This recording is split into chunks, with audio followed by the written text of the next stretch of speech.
still enjoying that. Are you? Yeah, Yeah. it's pretty cool. That's a little different.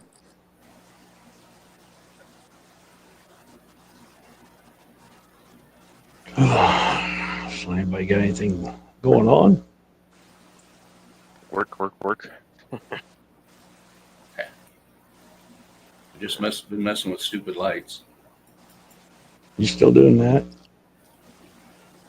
Yeah, I'm trying to find an LED work light or floodlight instead of buying a $300 aquarium light. You know, you can buy yourself a dimmer switch, and then just put them all on the same damn power strip and run off that one dimmer switch and a timer. Yeah, I run mine off timers and stuff. Yeah. But then it doesn't matter how bright you get it. You can dim it yourself. Yeah. Because I got a tank that's, I don't know that I've measured it. It's 28 to 30 inches tall. And I've got a LED work light on it now. So it looking pretty good. Did you say you were looking for LED lights? Yeah. So in my fish room, I get a strip of 4. I pay like $40 for them, and you can connect them, and I strip them all over my tanks. Yeah. I did all the lights in my fish room for under $200, and they're bright. I'm growing plants and everything. They do well, and you can just connect them.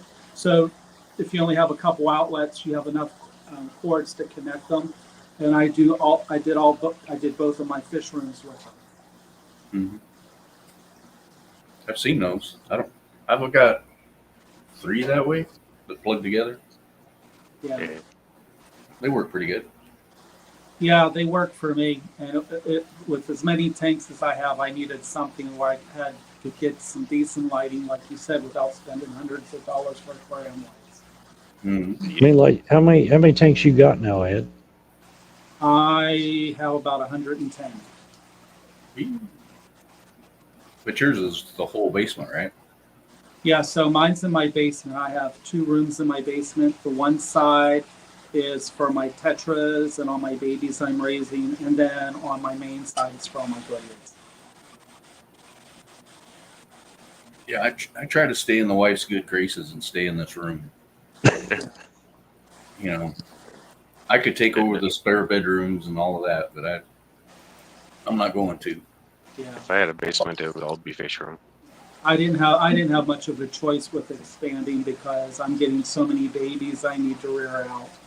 So I needed to expand out. So I just decided to do the babies on that side, which works out, especially when I'm shipping and stuff, because then I have everything pretty close together and it's easy to bag everything up and ship it. Yep. Yeah, I have no good solution to that. I bring out one of those fold-out tables and put my heat sealer and stuff on there, and then when I'm done, I got to put it away. Yeah. Yeah, it just works out for me.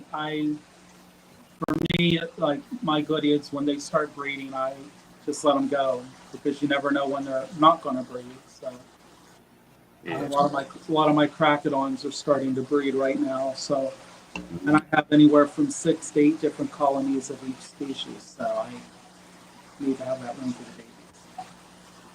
Yeah, I always think it's weird how I haven't even figured it out if it's seasonal or weather-wise, but mine will go really good for 2 or 3 months and then just stop for the rest of the year. Mm-hmm.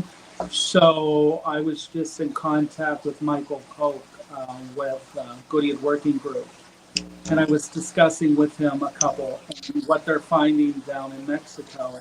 Certain times of year when the water's warmer, they're not breeding at all. Yeah. So usually, there's about a month or 2 out of the year, from what he's telling me, that the waterways down there get pretty warm, and during that time they're not producing at all. So it could very well be a seasonal kind of thing. Yeah. Because like the Black Prince, I'll have 20 babies and then nothing for 6-8 months. Well, I'll tell you what, I'm pretty fortunate, and I don't want to say this too loud because I don't want to jinx myself. My Black Prince do very well for me. I have a couple females here that have dropped up to 30 babies at one time. And that's, Holy cow. that's not known. And the interesting thing is, they're healthy babies. There's no sliders, no deformities. So I lucked out. Yeah. The Black Prince. And now I have Audax Los Pinos, and I've had them since June, and I got 2 trios out of them, and I've already had 4 drops of fry. I think for me it's just my water here. I have well water, so I just think my water here is perfect for them. So I lucked out. Yeah, that might be part of mine because mine's pretty hard. Yeah, Yeah. so I call my water here liquid limestone. It goes anywhere from 7.8 to 8, with the TDS that fluctuates anywhere between 300 and 400. And I've heard about getting harder, but that's still pretty hard. My TDS is pretty high and stuff. So That's but about what mine. they tend to like it. It's about what mine runs. About 300 out of the tap. Yep, that's it. Yeah.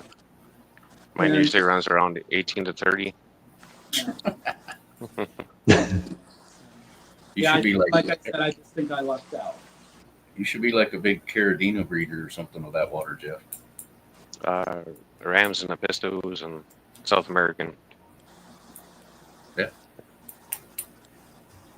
I know I took my TDS meter to Greg Sage's house one time, and I did it like 3 times. I was like, does this thing work? Yeah. It's 90. Greg's water can be pretty soft. He used to do Audax, and they weren't producing for him. Yeah. So when he came here to my place 2 years ago and saw what I was doing, he says, "You've got to have the best water for him." I said, "I think I do. I think I'm pretty fortunate." He tried a couple times breeding Audax, and they weren't producing because his water's pretty soft where he lives. Yeah. It's still pretty impressive when you walk in there, though. It'd be like oh yeah. it'd be like walking into yours and seeing 100 and some tanks. It'd be like, Yeah. holy crap! Yeah. Yeah, when he came here 2 years ago, he walked in and he started laughing. I'm like, "What's so funny?" He said, "You're reminding me of me when I started." So, and I was at one time I was doing almost 40 different species of fish, and it just got to be too much. So I've cut down on what I'm doing now. That seems to help.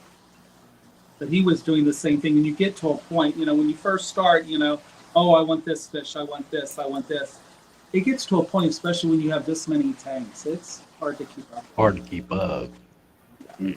And so one of the things too with some of the fish I have that are so rare, I didn't want to just have one tank and then if something happens, I've lost my bloodline. So what I'm doing, I did over the last 6 months is build different colonies. So now I have tanks of my real important species. I think I already said 6 tanks of El Tabaso Audax. I have 4 tanks of Los Pinos Audax. I've got 7 tanks of Lateralis. That way I'm keeping the numbers in my bloodlines, and if something happens, because let's face it, at any given time something can happen, I haven't lost that bloodline. So.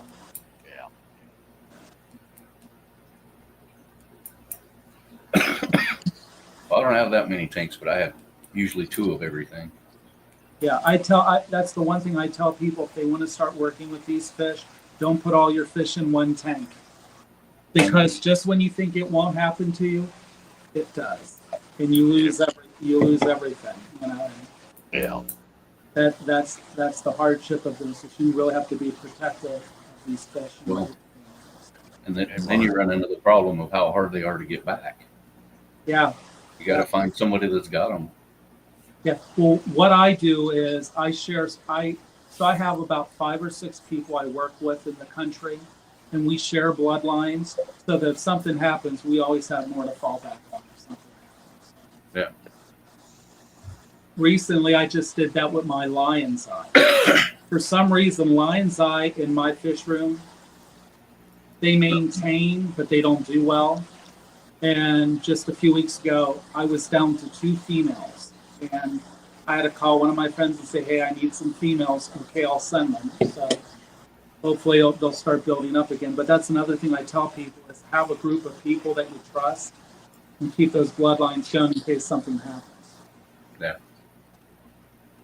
I lucked out on my lion's eye because I was at Greg's house getting, I don't even remember what I was getting. 2 other species. And he asked me if I wanted some, and I was like, well, of course I do, but I wasn't planning on getting them. Well, this was one of those that he decided not to keep you doing. Yeah. Yeah. And he says, well, I'll make you a deal on the colony. Now I'm thinking, holy crap, Greg's colony, I'm going to have some buckets, right? I got 6 fish, 4 males, 2 females. Yeah. Yeah. Now my Doadrioi, I'm constantly splitting my colony. Constantly. Mm-hmm. Pretty safe to say right now I have about 8 or 10 tanks of Doadrioi. But the lion's eye for me are just basically maintaining. So I'm hoping that changes. I've been getting, now here's a question. I've gotten a lot of males, very few females. Are you finding one side either heavy in females or heavy in males? I've seen it go in streaks where this one drop I'll have 75% males, and a couple drops later I got 75% female. It's been progressively for me more male. So, and I'm honestly, some people are like, well, could it be temperature? I'm maintaining the temperatures they need to be in. I don't know. It's just really interesting. So usually when I know I have females, I try to hold on to them unless someone wants to breed them. Then of course I'm going to make sure that they get, but I haven't been getting a lot of females. I see my Amica splendens doing that more than anything. I Yeah. don't know. I get a lot of females. My Amica splendens, it's pretty close with half and half. I get a lot of males, but a lot of females too. But for some reason, like I said, the lion's eye, I get way more males. And you would think those two are so related that you would be having success at both. Because if you don't know what to look for, they're hard to tell apart. Yeah, well, that's one of the things I tell people. So on my channel, a lot of people on YouTube don't really discuss the husbandry with critically endangered fish. So that's something I'm doing on my channel. So one of the things I tell people, for some people that may not know, I'm a chair for the CARES program. So I help coordinate clubs and membership in starting and initiating the programs in their clubs. So I have access to all the registrations. Over the last few years with people registering with CARES, there have been a lot of hybrids trying to be submitted through the Eyes and Eye complex. Part of it is because if you're not having those ESUs, like you said, a lot of them look a lot alike. So and that's what happens, and then they hybridize. So that's kind of why for here, I only have 2 species of fish here that I don't have the ESUs for, but they're not critically endangered. And one of them is actually the trout gray. I have from gray, and they don't have an ESU, but like I said, they're not critically endangered. So right now, I'm not really that worried about that. But I'm hoping to get one of those lines that does in the near future. Yeah, and I think I did the smart thing because I separate them in the room too. Like the lion's eye are over here and the other ones are over here. You know what? I do the same thing because, I mean, look about if you're, you know how some days we're just in the zone and we're not paying attention, and it would be way too easy to cross them. Way too easy. Yeah. It's like I have 3 different kinds of limias, and there's at least 1 tank or 2 tanks in between. Yeah. Like tigers are over here, the humpbacks are over here, the Perugia are over here, because they'll all interbreed. Well, a lot of people now don't realize that they're getting hybrids of the tiger limia that have been crossed with Nigra fasciata. Because I'm seeing people that have tiger limia that have humpbacks. Tiger limia don't have humpbacks. They've been crossed with Nigra fasciata. And they look a lot alike, so trust me, it can happen. So I do the same thing, Curtis. I keep a separation between them. Yeah. Because I am that guy that gets in that zone, and I'm like, Hey, you're talking, like I said, you're talking to someone that just finished a 12-hour shift today. So, if I don't come down in the fish room and do water changes and what I need, it doesn't get done. So there's some times I'm down here till 1 or 2 o'clock in the morning doing stuff.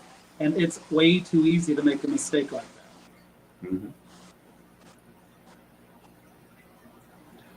So you're obviously not shipping anything right now, are you? Because it's too. I'm hoping in the next 6 weeks. 6 I like weeks. to hold off during the winter.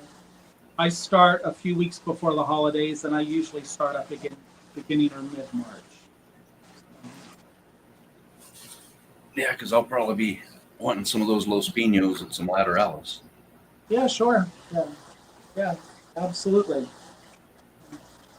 Like I said, I've been building the numbers. I've had people wanting me to ship. I'm like, I personally don't. It's my personal. I don't like to ship during the winter. It can be done. I just don't like doing it. And I'll be honest with everyone. Sometimes I just need a break because when I'm shipping, there's sometimes I'm sending out 10 boxes a day. But when it's just you that's doing that stuff, that's a lot of work. Sometimes I just need that little bit of break. There's actually 3 or 4 days out of the year I take a vacation day on a Monday. Well, I ship Mondays and Tuesdays, and the reason I do that is I feel this gives them ample time to get their destination before Friday. So. And I had pretty good luck this year. I didn't have really any big fiascos this last year, but I'm not going to say that too loud and curse myself for this year. I only had one. It actually worked out because it was right when that hurricane hit. Mm-hmm. And I had a box that made it right up there to like the day before the hurricane hit, and then it just sat there for like 6 days. Well, what I do is I ship in breather bags, and I find with the Goodie, it's just in my opinion, it works for me.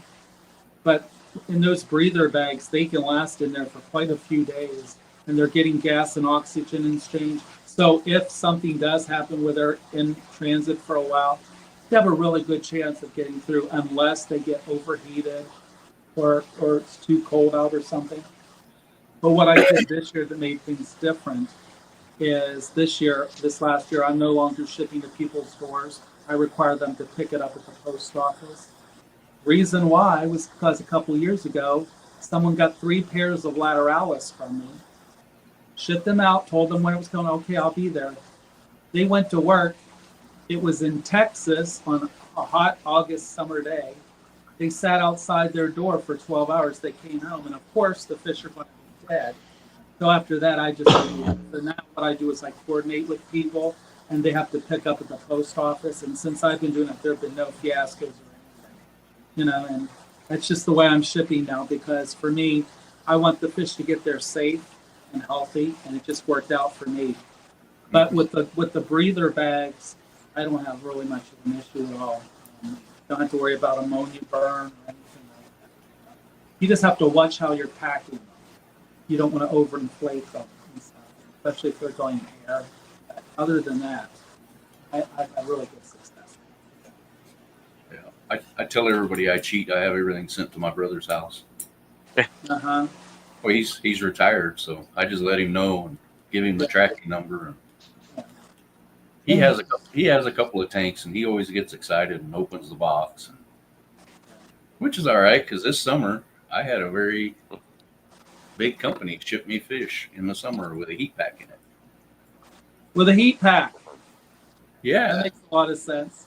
he texts me at work and he says, "Why the hell is there a heat pack in here? It's 85 degrees outside." I'm like, get that damn thing out of there. Hey, well, so a couple of times out of the month, I help my friend at her store. And I am amazed at how some of these commercial people ship their fish to stores. So for those that might not be familiar with heat packs, if you're doing a heat pack, there's a red stripe. That red stripe has to be open to the air to get that heat. Yep. They were putting the heat packs directly on the bags of fish. And I told them, well, if that heat pack is over 100 degrees, you're not overheating the bag, you're cooking the fish. But then also, if that line is not getting that air, you're not getting any heat either. It took me a couple times explaining that to them before they finally got it. It's amazing how some of these companies ship fish. Oh yeah, I've got them laying on the bottom of the box, and the bags are sitting right on top of it. I'm like, what good did that do? You know? Yeah, it doesn't do a thing. No, it doesn't. So, but what are you going to do? And then then they look at you. Well, what's the problem? Really, what's the problem? So, but like I said, for me with shipping, yeah, I probably could ship in the winter. I just have a little bit of reservation here. Yeah. I try to stay as far away from the holidays as we can get. So when I got my first set of Audex El Tabasso, they were shipped out on a Monday. I got them the following Monday. And I was really worried, but they did okay. But that was really the only issue I ever had when someone was shipping something to me.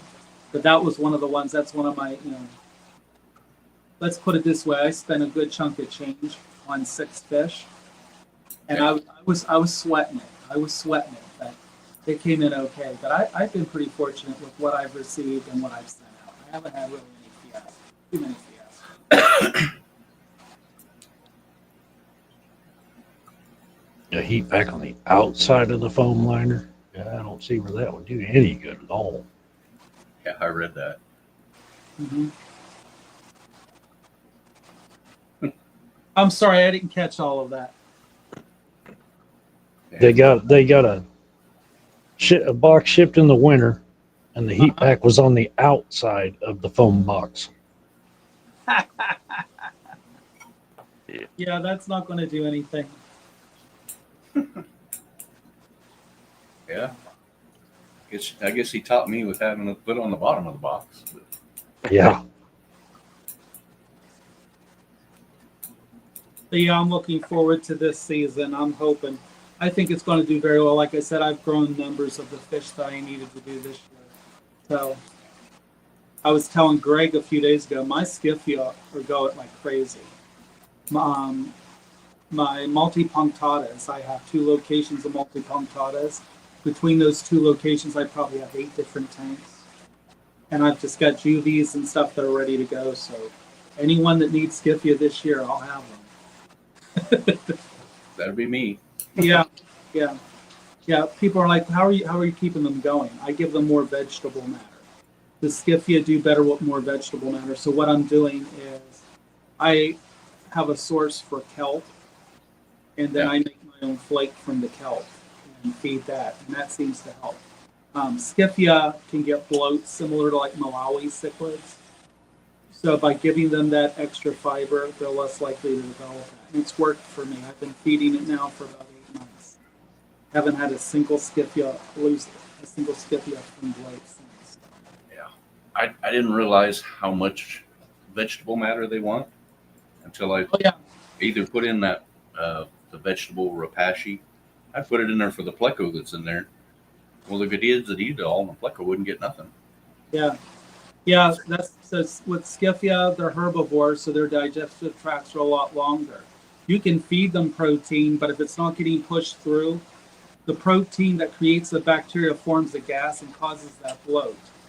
So you have to have nutritional fiber to push that out. So, and I've been finding the kelp that I use.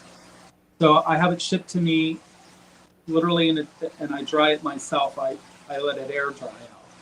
And then I pulverize it into a smaller flake, and I feed that maybe 3 times a week, and that seems to do the trick. We have 2 or 3 of the Asian supermarkets here, so Yeah, you could get it from there. yeah, you can. As long as it's not been put under extreme heat, you're usually good, because you want to have a lot of those nutrients still living enzymes and stuff, and if it's heated, it destroys all of that. But I've been having good results. I'm still doing that, but I was a habit with the saltwater tank. Yeah. Because you get the little clip, and most Yeah, of the saltwater fish are. The nori, it's very similar. Yeah, it's the same. Yeah. It's the same concept. The same thing is with tangs and angels. They need to have that nutritional fiber to push that through their gut. It's the same principle. Yeah. And that's some of the best nutrition you can give yourself. My biggest deal is I'm cheap. Yeah. So if I'm Surely not. if I'm ordering it compared to going into the Asian place, Oh you know, yeah. and they know me in there. They're like, they'll sell it to you by the pound. Oh yeah. Well, that's another thing. Like you figure, so you have to be creative. So like when you have when you have as many tanks as I do, so so it's what I did. I lucked out and found someone that was willing to make my food for me. So I have my own recipe that I have done for my fish, and I have it made for my fish. If I was to buy this food retail, it'd break the bank. I go through almost 3 pounds of flake a month. Yeah. A couple pounds, and like I do have a couple cichlids here. I go through about a pound of pellets, and then what I do in freeze dried krill and stuff. If I was to have to buy that retail, it would kill me. Yeah, I know the feeling because I order like in pound bags. I try to as much as I can. Yeah. I do too. Yeah, and you know what I tell people when you find sometimes when you find something through like what we're doing, it's way better nutrition than some of these commercial blends you'd get in a pet store. Mm-hmm. Yeah, I think I won it. It was one of the big deals of Extreme. Mm-hmm. You know, a month later, somebody asked me, "How'd you like it?" And it was like, "Well, it worked for a couple of days." Yeah. You know, by the time you make it around the room, it's empty. And that's $25 or whatever for that jar. Yep. Yeah, exactly. And the Ain't it? thing is, I'll Good tell food. you, sometimes you can find better quality when you find a good source in bulk that's better quality than a commercial brand you can find in the store. So you look at what the ingredients are. Wheat, corn, stuff, like why are you feeding that to a fish? It's just I've been trying that New Life Spectrum. They sent me a bunch of stuff. I've been trying it so far. My fish nuts over. I've heard a lot of good stuff. I've never tried it, but I've heard a lot about it. Yeah, they sent me an Algae Max and 2 or 3 other ones, and like my Limia and the Miller Eye and my Lion's Eye, they're going nuts over it. Yeah. Did they do algae wafers too? Yeah, So now, did you get the algae wafers? yeah. I'm curious. Have you noticed how some algae wafers, when they go in the water, they break up and get like this Mhm. film on them and Film on stuff, and it's Yeah. all that filler. Do theirs These do don't. that? No, Okay, I may try that. I may try that. like with these green dragons that I got from Curtis, I dropped them in there. I couldn't tell you how many babies in there, and they just swarm them. Oh, so you got some of the green dragons too? Yeah. Yeah. Greg got out of them this year. Did He's no longer carrying them. Yeah, he was feeding a lot of green beans. I feed a lot Yeah. of green beans too. Yeah, I forget how many cases he would go through a month. A pallet. Yeah. The first day I met him, he was carrying, I don't know what you would call it. It's a pretty good sized Tupperware bowl, probably 6 inches deep. 8x8 or 10x10. Full of And his green beans. Yeah, his wife let me in, so he didn't know I was there. I go sneaking down the stairs, and he turned around, and he's got this handful of green beans, getting ready to throw it in there, and he's like, "Oh, hey!" I'm like, he's like, "Oh yeah, it's about 6 cans worth in here." Oh yeah, It's like, he holy crap! bombarded them with food, but you have to. You just have to. Yeah. I bred Plecostomus for a while, and they just weren't my thing. They poop more than they do anything else. Oh yeah. But I gotta I can separate mine. Yeah. I can appreciate people like them. They're just not for me. I get a kick when people, like I said, I help my friend out at her store sometimes. I get a kick when people come in, "Oh, I'm having algae problems. I need a Plecostomus." And I said, "Well, you're not going to fix the problem with algae because that Plecostomus is going to eat that algae, but it's going to poop 10 times more and just create more algae." So, you just have to love the fish for what they are. I did Greg's green dragons for a while.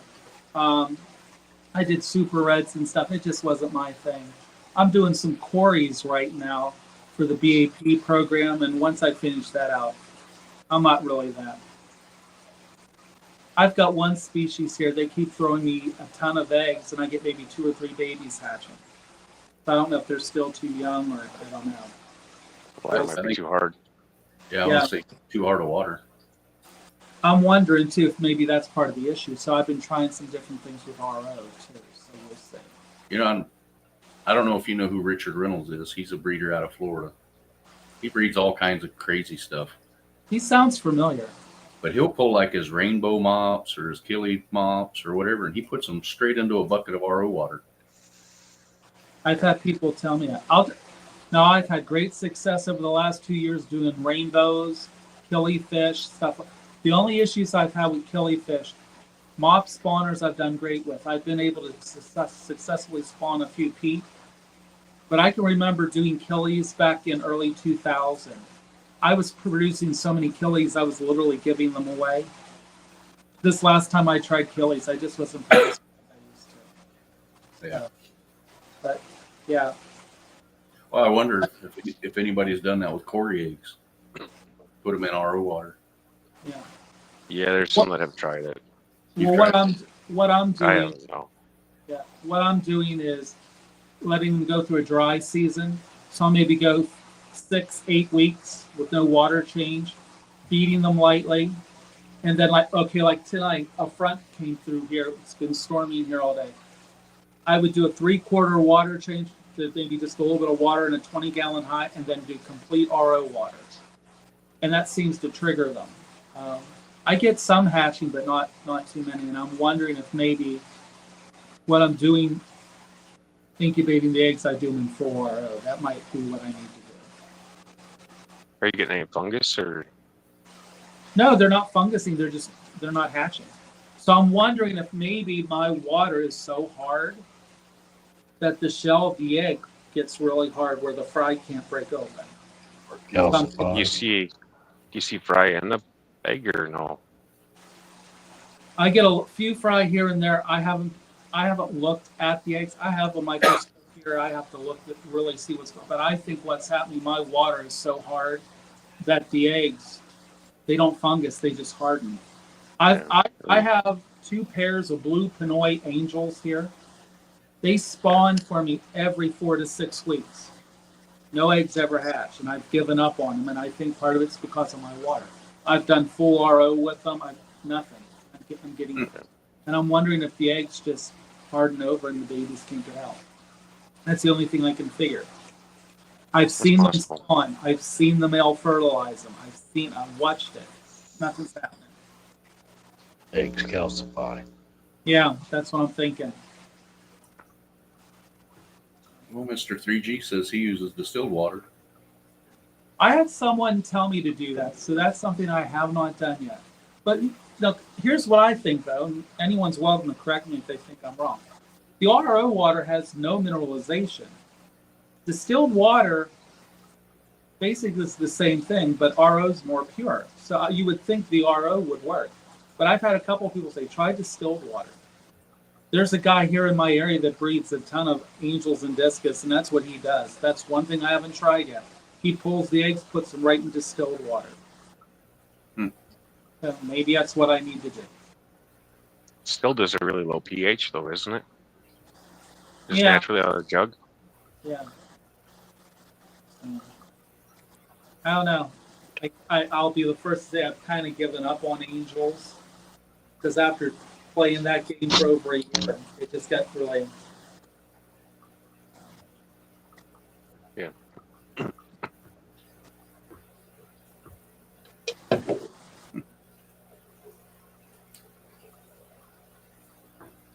3G says he has the same issue with BSB angels. Yeah. Well, you know, like I was saying, so with killies, and so many people in my area reporting having trouble with killies. It just amazed me because I decided about a year or two ago, I want to try killies again because I really had a blast with them when I was doing them before. They didn't even produce a fraction of what I had before. Makes you wonder if it's something genetic or what's going on, you know. But like so like the blue Galeras, I would literally take. I had so many. I would take them to my club and give them to people because I literally had that many. I had them here. They'd lay eggs. They were infertile. Lay eggs. Were you breeding a blue glarus at the place you're at now, or a different place? So originally, when I first started breeding killifish, it was in Pittsburgh. I moved back home 30 miles south a couple years ago. My water in Pittsburgh, believe it or not, in the city was softer than the water I have here. Okay, I tried RO with them, everything. I just was feeding black worms, really, giving them really good fatty foods for the females to develop eggs. Nothing. Rainbow fish. All I have now. Here's the thing. I was having issues with killies. Rainbow fish. All I had to do was put them off in the tank. That was it. So it was interesting that I could breed rainbow fish, killies. Most rainbow fish though can take a little stronger water, but I thought I'd at least. There are some killies that could take the harder water, but nothing. Yeah. Nothing. I don't know what it was, but like I said, I think it's just from the issues I'm having with some of the species I've had over the last 2 years. I'm wondering if the water here, like you said, the eggs are calcifying because cories, angels, and I'm wondering if that's the issue. Yeah, well, that's why I stick to the South American stuff. I've got really soft water naturally. Yeah. I know my clown killies are doing really good. I just got some glares recently to play with. Yeah. I guess though I'm fortunate because, like I said, my water here is perfect for the fish I like to work with. So literally, the only thing I do here with my water. So I have a farm just 30 miles south of Pittsburgh. And just down the road from me is a creek that has a high sulfur content. So my water in my well, I don't have sulfur in it, but I have sulfur gas. Yeah. So I had to get this really expensive filtration system that aerates the water and everything. And even after that, I have to put my water in vats and aerate it for 24 hours just to make sure that gas is dispersed before I do it. So one of the things I'd love to do here is do automatic water changes. I can't do that with the way the water comes out of again, I don't have sulfur, but there's sulfur gas. And that's what I have to do to have it so that I can use it with the fish, especially with the gluteins, because they need that high oxygen content. I know here we have problems with iron bacteria and sulfur gases if you have a deep well.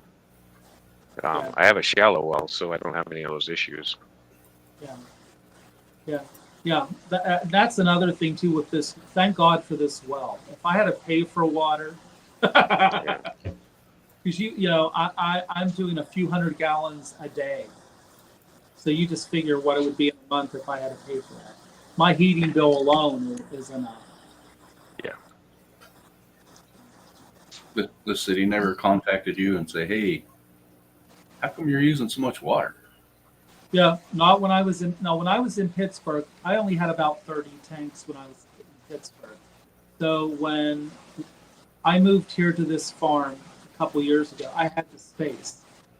So I had the space to expand. When I lived in Pittsburgh, my house in Pittsburgh was a decent sized house, but my basement wasn't finished to the point I could do what I do here. So literally, the fish room I have now, I've built over the last 3.5 years. Now, Curtis, can you imagine what Jeremy's water bill is? Yeah, don't. Hopefully that man has a well, because I hope.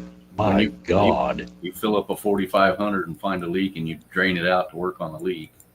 Yeah. When you That's when the you water. fill I that 4,500 and you leave the water running and overflow it. Yeah. Oh, I do that all the time with my RO unit. All the time. Or 3,000, or the 3,000 and overflow it, and then have to drain it back out, fill it back up. Yeah. Poor guy.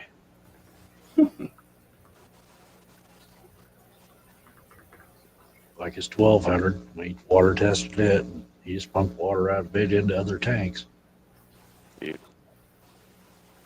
That was a good purpose for it, though. Yeah. Yeah, the city kind of frowns when you mess with their meter. Yep. Yeah, I'm Be like serious. my neighbor across the street, he actually took it out, turned it around so it ran backwards for a while, and then switched it back.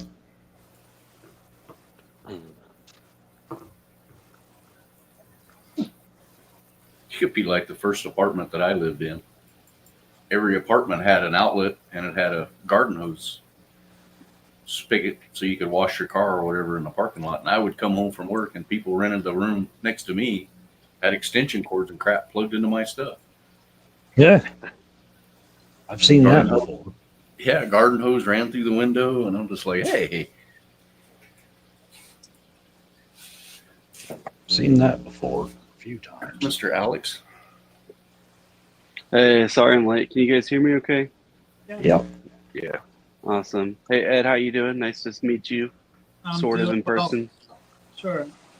Alex just did a big video, real good one with a grandmaster breeder. Yeah. Go ahead. That was a Yeah, real that- good video. That was a good video. I like that. I appreciate it. Thank you. Sure. It was done well. I'm looking forward. You said you did a fish room tour that you're going to be releasing. Oh, yeah. I've got 4 hours of footage, Oh, nice. and it's not enough. I need another 20 hours. Well, that's why I asked you if you went into the greenhouse and you said Yeah. no. So there's another 20 hours in this greenhouse. You know, I think that's what a lot of people don't understand when we're working on these videos, the time it takes to edit them. So when I see someone that gets that much footage and takes that time, I appreciate it literally just for that alone. Yeah. For the content. It's a lot of work. That's way more effort than I want to do, man. Especially at Alex at the standard Alex does them. Yeah. Well, I know just so like I've done some videos that are averaging out about anywhere from 12 to 15 minutes. And I know how long it takes for me to edit those. So I can't imagine what it would be for hours of footage to edit that. I mean, that would take me days. It's a lot. Maybe if I get a different computer, I might consider it, but yeah. Yeah. But yeah, I'm looking forward to that. I'm working on it for you guys. I'm pretty lucky. I have some guys around here that I can do that with. So I have Eric Bodrock that lives about 30 minutes from me. Okay. So I Yeah. can do stuff with him and some other guys in the area. It's a shame though because over the last few years, we've had a few of the old timers pass, and I'll tell you, I can remember going to their fish rooms 10 years ago. You don't see fish rooms like this anymore, and their stuff's just gone. Mm-hmm. So when I see someone that's doing that stuff and working with stuff that's really hard to find or working to maintain a bloodline, I really appreciate that. Yeah, that's why I was so impressed when I walked in Greg's basement. Yeah. Well, and he gets you because the first thing when you go down the stairs is that wall of tanks with those Odessa barbs in it. Yep. So you already can't even talk because you're just standing there staring at that. Yeah. Then you see his cart that has like 200 box filters on it. Yeah. Like, wow, I'm in a whole new world over here. This guy's Do you just have any of his Odessa barbs? I do not. So I Yeah, have I need some. I just got them a year ago. Well, less than a year ago. And they're just starting to sexually mature now. The videos don't do them justice. No. The I need videos, some. yeah. I was in there taking pictures. And I come back and I show my wife and she's just like, wow, that's a really pretty fish. And I told her the same thing. That picture is nothing like what I saw. Yeah. Yeah. Yeah, I mean, so literally, so people are like, oh yeah, that's a different Odessa barb. This line is different than the ones you see in the stores because that red, when you see that red and those black bandings, you can definitely see it. There's a definite difference. Yeah. And I think they're actually a little bigger than the strains you see. I need to go back. I need to go back this spring. I didn't go last year. Yeah, I usually go once a year, but yeah. Maybe Well, grab me some and ship them. yeah, well, I can't. yeah. I'm hoping to get mine starting to spawn in the next few months, and then I'll be shipping some stuff out too. So I'm hoping to run into Greg. We're all supposed to go to ALA here this too. year. So Me too. cool. I'll be there. Don't know how long I'll be there. Probably a day or two, but I won't be able to stay for the whole thing. Aren't you going too, Alex? I'm trying to, yeah. Yeah. I can't reserve the days just yet, but I definitely want to go. And it's not too far of a drive. I mean, it's a long drive, but it's worth it. It's not out of hand. It's about 13-hour drive for me. Yeah. Yeah, it's gonna be practically a day drive almost for me. Mhm. You're out of Illinois, right? Yeah. I have the type of work I do that I don't have the luxury where I can take off like a regular vacation like most people. So generally for me, it's like, okay, I can get a day here or there. So that's probably what I'll do. I'll probably do that Saturday and come home Sunday morning. Go in Saturday morning to see everyone, hang out a little bit Sunday morning, then leave. Because first off, I don't have anyone in my area that can take care of my animals. Yeah. So for me, Yeah. I don't just have fish; I have birds too. So I have to have, and like the area I live in. I don't. My closest neighbor is about a distance away. So I really don't have anyone that I can trust in the area. Most of my friends live about an hour from me. And I can't expect them to come in and take care of animals. But for me, it's probably just going to be like one overnight. So I probably won't get to see the auction. So. I don't know that I want to go to the auction. I might. Well, I might Might end go up broke. divorced. I Yeah. might end up divorced. Well, the reason I'm going this year is because I've been asked to help with their scout program. So they asked me if I would come this year. So I'm probably I want to go. I'm definitely going to go to Clash this year. Clash is about a 3.5 hour drive away from me. That's not too bad. So I'll probably do Clash this year. Yeah, that's like 20-some-hour drive for me. Now, Corey was saying he was going to go to the Clash this year. Yeah. He's a Yeah. speaker. Yeah. Yeah, there's a couple speakers they have this year that I would really like to see. So, and I've never been to Clash, and I'm thinking that's a doable thing. So, That's why I want to go to the ALA because I've never been to that. It's been in Florida and all these other places. But yeah, this time it's close enough I can get there. yeah. It was in Michigan, I think, 2 or 3 years ago, and I really should have gone then. Yeah. But hey, I'm hoping this year there's a lot more representation of live bearers, with them doing with the AKA and stuff. Last year, I was told there wasn't much representation for live bearers. So, we'll see.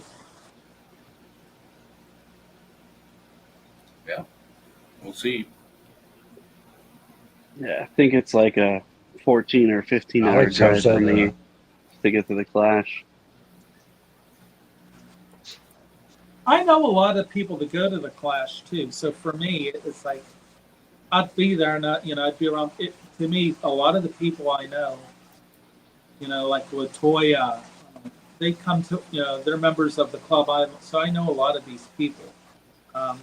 But then there's a lot of people I've met on YouTube, and it'd be cool to finally meet them face to face. Right.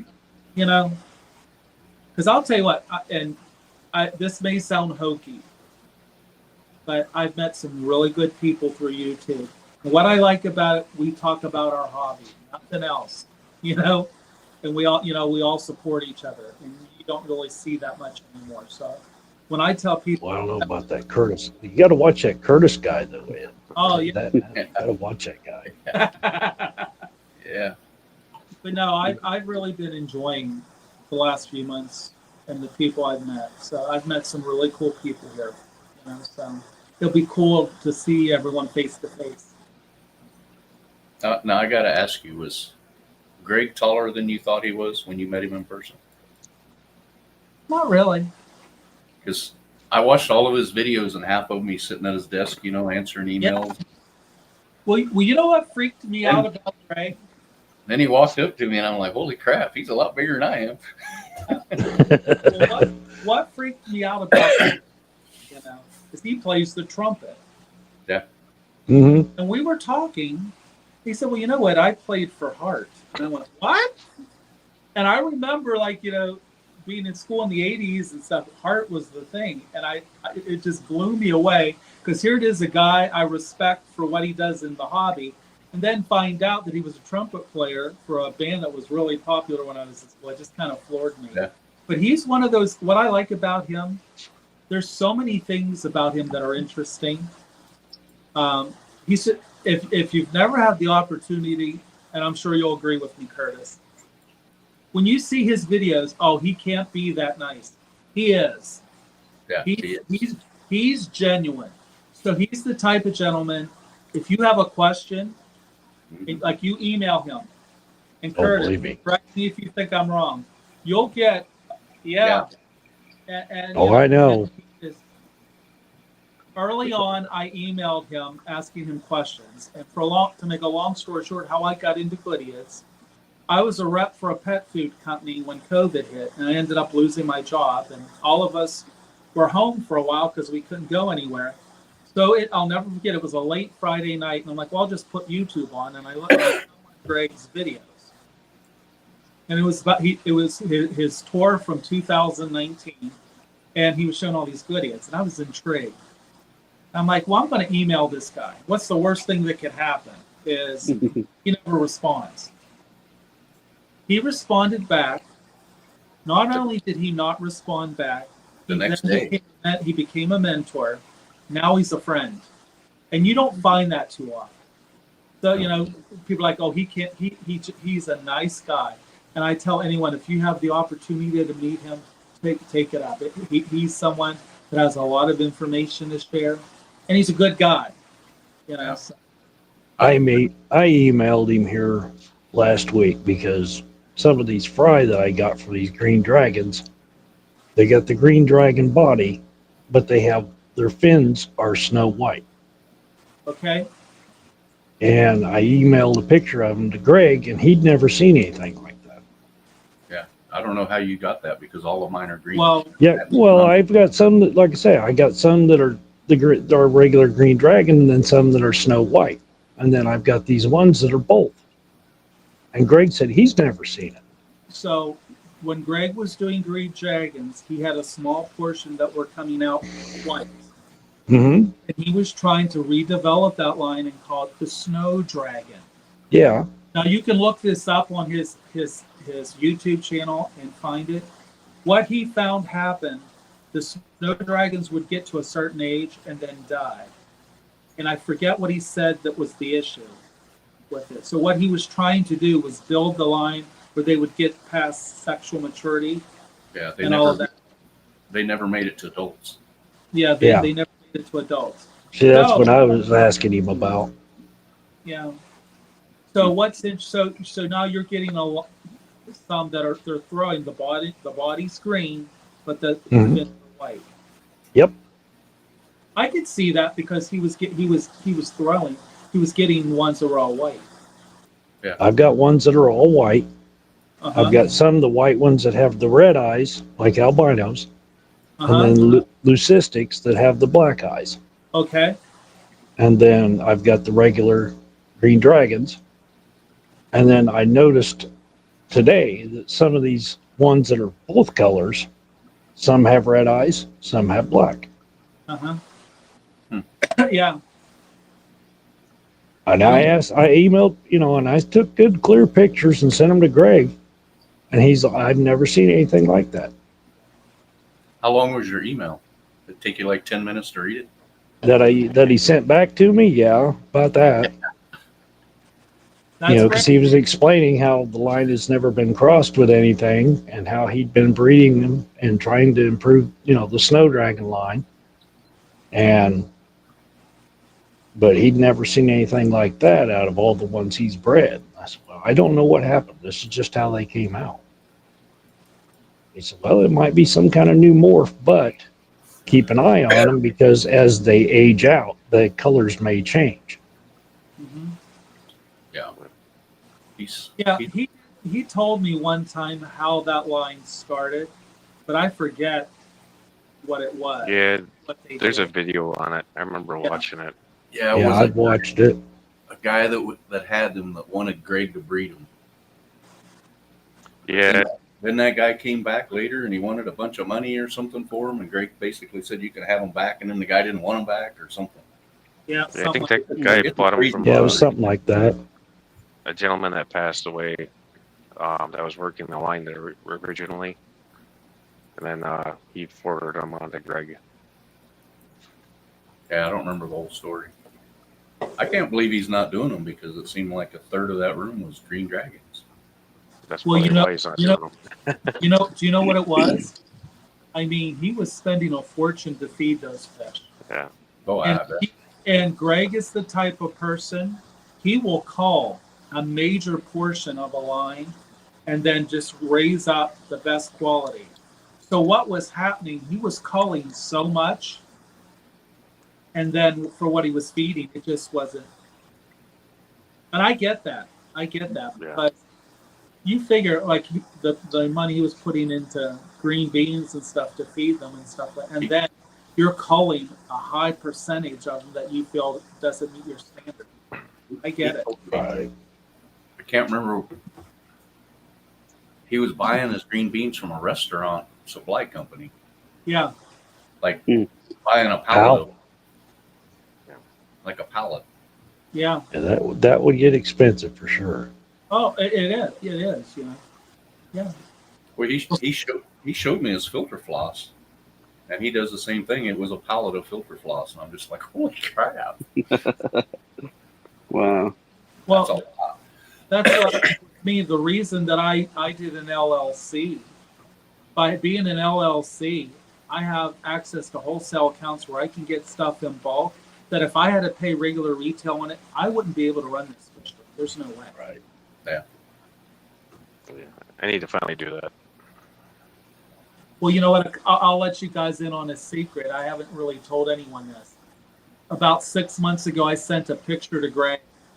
So I have a couple different lines of trout goodie here. And we all know that every so often a mutation can develop just arbitrarily out of a line. I have a lucetic trout goodie here. And I sent the picture to Greg. He's like, dude, you need to hold on to that. Wow. I've only got one. The bloodline has never been crossed with anything else. But like I said, we all know that sometimes something can happen. I have a lucetic trout goodie in here. He's about 2 inches now. Pretty sure it's a male. It's starting to develop out. So I'm curious to see when it fully develops, what it looks like. But yeah, it's a lucetic trout goodie. Now that you say that, I have one knife live bearer that's that way. Yeah. You know, my Catratus, they were producing like crazy. They haven't produced for me now for about 8 months. I think they're one of the fish that I've found that if I move them, take them all out of this tank, put them over in this other tank, they'll take off again. And I don't quite understand that because it's same water, same. I just moved mine a couple months ago and they still haven't. Haven't done The anything. only thing I can figure is maybe they're predating more. I was colony breeding them, and as the babies got so big, I was just pulling them out. But I'm wondering if now there's something different where that's the only thing I can figure. So I may start removing some females and putting them in 10 gallons to see if that helps. Yeah, let them drop somewhere else. Yeah. Maybe try them out in the tubs this summer. A lot of people don't like them. I think they're cool fish. I love them. That's probably one of my favorite fish. Yeah, people are like, oh, they're not very colorful. Well, I'll tell you what, when you take care of them properly, so the line I have here gets like a blue hue to them. Mm-hmm. Greg has a line that has a red hue to it. So Ooh. they catch it. They have to catch the light a certain way for it, but it's really cool. I Yeah. think they're cool fish. And they have a blue eye. Yeah, In a planted tank, they're beautiful. In a Yeah. bear Oh, yeah. tank, they're not much, but in a planted tank with the green yeah. against With your colors, in a planted tank, and when you do them in numbers is when you can really appreciate it Mhm. because they show more of their natural instincts when you have a group of them. Well, that's kind of like me. I've got these two different species of gambusia. One of them, if the light's just right, they've got a greenish hue to them. Uh huh. The other one has a blue. Hmm. Everybody's like, oh, they're just silver fish, and then they'll just sit there and watch them for a while. Wait a minute, they do have some color to them. Well, it's like with Goodyears, and I'm What sure. they lack in color, they make up for in personality. I was getting ready to say, like I was saying, Curtis, I'm sure you've heard this. People are like, well, Goodyears aren't very colorful. I'll tell you what, I respectfully disagree with that. I've got Scythia here that have bright yellows. I have Lateralis that are bright. They may not have the colors of the domestics, but it's just like what you just said with the Gambusia. What they lack in color, they make up for in personality. Yeah, You know, um, yeah, they can be pretty assertive, but Yeah. still, I mean, I I like don't them. I don't think I've seen a Gadea that I don't like. I saw so many at Mitchell's, and they're all colorful. Even some of the plain ones are colorful over there. yeah. So I have a few lines here. I'm like, yeah, but they're cool. Um, but Resolene just doesn't really do anything for me. Yeah. Um, And and they that, do well that- here, so I've kind of phased them out. and I don't have as many as you do, but even like that bulldog, My bulldogs are just starting to produce, and I mean, you don't appreciate them till they get to their full size. Yeah. So I have some here right now, and they can. I've been told they can get a little bigger. I have some here that are about 5.5 inches long now. Yeah. But I'll tell you what, their behaviors would rival any South American cichlids.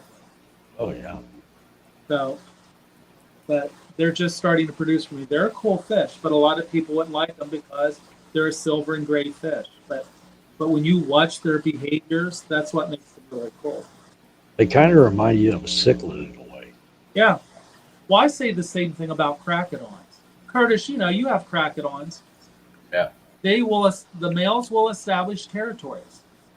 So you have to put so if you have a couple males in the tank, you have to put physical barriers and stuff in for them. I've been working with crocodons now going on 4 years. The males, your alpha male will pick his favorite female and bond with her.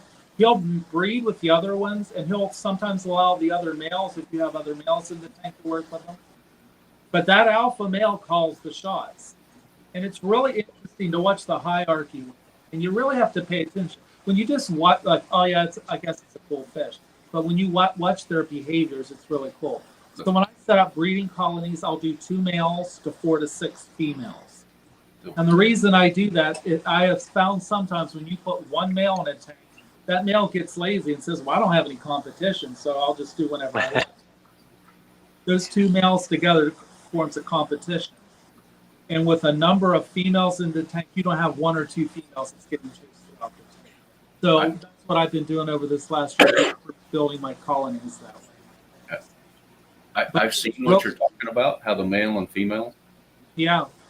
will pair up. But she's really cool too, because she'll only take so much of his crap. Yeah. And Yeah. then all of a sudden she's chasing him around the tank. Now, that's fun to watch too, because you can just see her turn and all of a sudden he's hiding. He's looking to hide because he knows he pissed her off. I tell people if they like the behaviors of cichlids, take a look into Goodeids because they're very similar.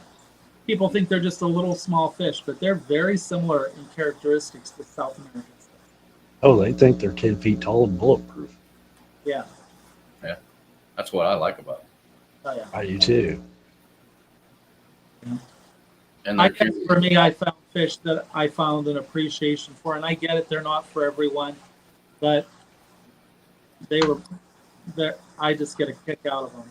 I'm sitting here. You guys must be good luck. So my trout Goodeids that haven't done anything for me in about 6 or 8 months, my females are wobbling around those mills like crazy. So you guys were good luck for me tonight.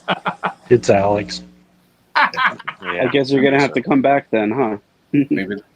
Maybe they're watching mine over there. It might be.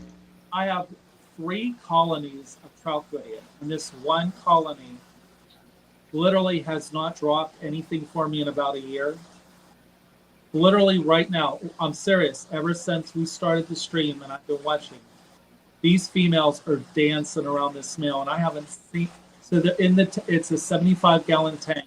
There's 4 females, 2 males, and these females have singled out the alpha male, and they're just dancing around. It hasn't happened in a year, so you guys are good luck. It's Jeff's beard's what it is. Probably. Sure about that, but That's like Lemmy. I've got the Tiger Lemmy. I come from Curtis. I got 2 tanks of them now, and man, I love them things. They're a cool fish. They're really good. They were the ones that actually got me started. I've been Lemmies. trying to, and I haven't tried real hard. I need to put my phone on a tripod when I feed them because they're piranhas. I mean, Oh, my yeah. God. Oh yeah. almost all lemmias and Goodeids are that way. They are hitting the top of that water, and you can hear it splashing. And I've had them jump. yeah, they're voracious. I give them that. I've had one male Lemmy actually come out of the dang tank. Never had that. So Curtis, you have a couple different species of limia, right? Did Greg reach out to you about that one location of Perugia? I forget the Boca Capitan. Did he reach out to you about that? No, he didn't, but I have them. If you're interested, might be able to find that line for you. So there was a bloodline of Limia Perugia Boca Capitan. The location had been destroyed in a hurricane recently, and these fish now are only known in the hobby. And there were a couple people that were looking into building the bloodline of them. The females get to be about 3.5 to 4 inches big. Yeah. They're a big fish, and the males get. You know how some of the lines of the Perugia males, they get that blue to them. These guys had a definitive blue. I'll reach out to him. He might, if you're interested, or you could reach out to him. He might know someone that still has some of them. They wanted me to take some of them, but Limias don't do well for me. Yeah, they do. I do pretty good with them. I do pretty good, but That might be one you might be interested in. It's a nice fish, but there, not too many people are working with them now. And about about 2 years ago, he said the location that they were in, hurricane came through and totally destroyed the area. So now it's like people building the numbers of them again. And from what I understand, there might be a possibility of reintroduction for them in the future. Yeah, I know they've had struggles in the past with where they're from because of storms and Yeah, other things happening to them. yeah. And this last year in Mexico, a couple waterways have completely dried out because of the drought. Yeah. And these locations are now done. Well, you know Mike Howell, Fish Tank Barn. Do you know him? No. He's working with the Goodeids research group. I don't remember what fish it is. Oh, wait, excuse me. Forgive me because I've got some noise in the back. Did you say Mike Howell? Yeah. yeah. Yeah, I know Mike. He lives a couple hours away from me. I've never met him face to face. We talk a lot online. He's working right now with Xenotoka Izani. I forget which location it is. So about 2 months ago, the Goodyear Working Group came out with what they call the 7 species program.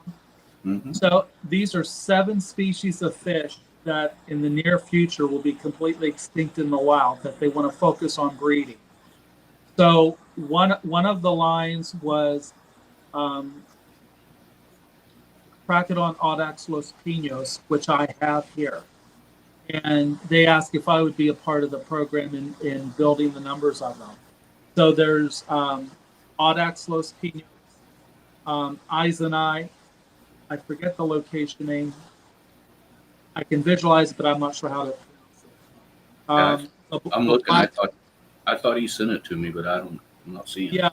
But see, that's one of the reasons why I tell people when you're working with the Izani complex that it's so important to keep that location information, because especially in this situation, Izani has a couple locations. This particular location has been decimated. So keeping that bloodline true is if they ever want to reintroduce that bloodline again, they can reintroduce that line developed in that location. What has happened with Izani over the years? They have been isolated in microdemic biotopes, and over years they evolved into a different species. So that's why it's important to keep their location data. But Mike's working with that one right now. I don't have any Izani here because honestly, I've never found anyone. This may come across being a jerk. I don't mean to be. There's only 5 breeders in the country I'll consider getting fish from, because I want to work with true confirmed bloodlines. So that means I need to have the ESUs. I even go as far as asking for back information from other people they've gotten them from. And what I found with the Izani complex, there's a lot of people out there that are producing these fish that really don't know where they're from. And then that just mutes the bloodline out even more. So I don't have any Izani here because I really haven't found a good source for them, but I have the Doadroy lines. But That's something yeah. that's something I've noticed with Mike too. Is he's when he starts on the about Ghanaians, is make sure you have the ESU location.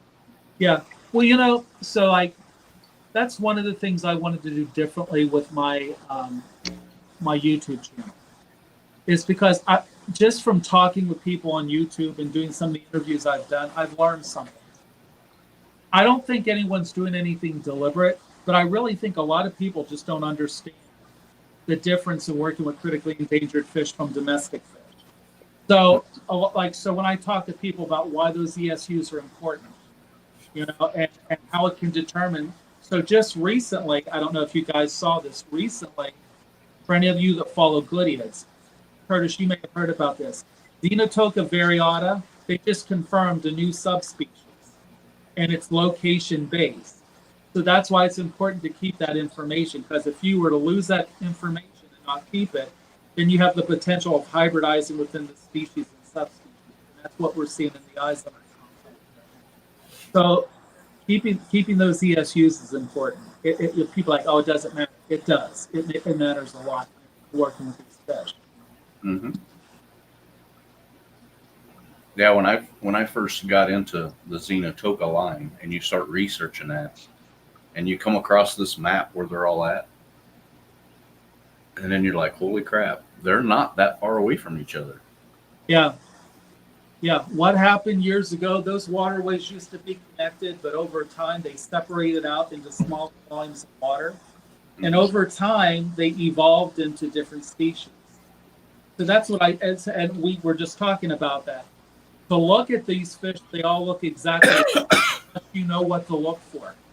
So that's why you have to keep that information to know, oh, this is this, this is that. And what I've seen happen, a lot of people are hybridizing, and I don't think they're doing it deliberate. I think they just don't have the information that they need to understand for working. Yeah. I tell everybody I cheated because when I first found out about them. I don't remember. I want to say it was Amazonas Magazine had an article about Greg Uh-huh. saving fish from his basement, blah, blah, blah. So then I did like everybody else, find him on YouTube. And then I was like, hey, that guy lives in Denver. Yeah. You know? So I started emailing him like we all do, and you get these great big emails. And we were discussing him shipping me fish. Well, where I live, they would go from Denver to Kansas City and then back to me. Mm-hmm. So what I wanted to get from him was going to cost about $180 next day. Yep. And he sent me a message and he says, well, why don't you just come see me, hang out? That's how he is. I mean, Yeah, I was just like, all right. That's how Curtis's addiction started. Yeah. All downhill from there. Yep. Yeah. It's tough when you walk in a room like that not to when walk you out walk with. when you walk in, it's like your jaw. You feel your jaw drop because it's just what you see. And what's cool about it? There's no pretense to it. It's a working fish room, but what you're seeing, you're going to see stuff that you won't see anywhere else. And what's Greg's a cool? mad scientist. And what's cool about it is he's willing to share, and he'll literally spend hours with you sharing, and it's genuine. Yeah. There's nothing. There's no airs put on. It's not fake. It's genuine. He wants to help. If you want to learn and you want to succeed, he's there to help you. And I think Doesn't he have schools come through there too? He's got all kinds of people come through there. Because I was there once when there were some people filming for like the University of Colorado or something. Yeah. And that was probably my shortest visit because he had other people there. Yeah. And his assistant, Cruz, that guy can talk fish almost as good as Greg can. Yeah. He's very knowledgeable. Yeah. He's been helping Greg out for a long time. He helps Greg. Greg has started traveling again over the last year or two. Mm-hmm. So with him doing more talks and stuff, he needs the help when he's going. So. I think I learned more about Daphne from Cruz than I did researching it. Just because he just stood there out there by you've seen the big tub. Did you see his red German line? Yeah. Yeah. Yeah. I have it. Do you have it? Yeah. That's a good line to have. I mean, because of all the Daphne I've worked with, that's the easiest to maintain, I find. That's another crazy story because it was just like, oh, what are we going to do? Put them in a bag? And it's like, now I got a water bottle. We just dumped the water bottle down in the tub. And Yeah. he put the lid on. He says, that's about $10. That's it. Well, what gets me is that pool he has outside completely freezes over. Completely freezes over. They come back every year. Every year. Well, that's what I didn't know, that even though they're like a single cell organism, they're smart enough to know when it gets cold, instead of having live babies, they start laying eggs. Yeah. So it thaws out, the eggs hatch. Here come your Daphne again. I didn't know that. Yep. Yeah, I'm counting on that for my colony. Yeah, yours are probably frozen like crazy right now. Yep. Under 2 foot of snow. 6 inches of ice. Yeah, I lost the ones I had inside moving the fish room. I've just got my one single jar of Daphnia. It's like just out of frame right here. I need to maybe split it into 2 or 3 more. Yeah, that's just like the fish that we were talking about. Don't put all your Daphne in one spot. Wow. Yeah. That's why I've got Daphne from Greg twice, because I screwed it up the first time. Yeah. What are you feeding your guys? I feed them spirulina and yeast. I was going to ask if you're doing yeast. Yeah, that's what I'm doing. And I it's think yeast is cleaner. What's interesting, I don't know if he told you the history of those Daphnia. There's a history to those Daphnia. And I can't remember the whole story, but those Daphnia originated from a guy who was well respected in the hobby. I forget the guy's name. So I don't want to say something because I don't want to misquote anyone. Yeah. But if you get the opportunity to ask Greg about those Daphne cats, because it's an interesting story. And that's one of the things I like about Greg is he's like an archivist for the hobby. The Odessa barbs came from a guy who bred that bloodline years ago, and then I believe he passed or he got out of the hobby. And the line, and then like he's got a lot of fish that are like that. The Daphnia came from a gentleman. It's really cool the history behind a lot of the stuff that's in this fish. Yeah. He told me the Odessa barbs he got from a guy that was breeding them in a galvanized horse. Trough. Yeah, trough. Mm. Yeah. And the thing is that particular bloodline, pet stores won't work with it. And the reason why, because in a pet store, everyone buys the males. The males are more colorful. This bloodline, it can take 8 to 10 months before these fish develop. So you've got to wait 8 to 10 months or so before you start seeing males. And the stores just don't deal with that. So they stopped working with this fish. But when these fish color up, they no other fish can compare to them. Yeah. They're really nice. I got another question for you, and it's just because I'm greedy. What's up? Do you know anybody that's got the Bailey eye? The Gadids from Nevada? So I do, but they're not producing large numbers right now. But then another thing too, from my understanding, you have to look into your locality because in some states there may be an issue. I know that I could keep them here. But I think I can keep them here. That's one of them that's just so hard to find. Yeah, I finally found radiata. I'm probably going to get radiata this year.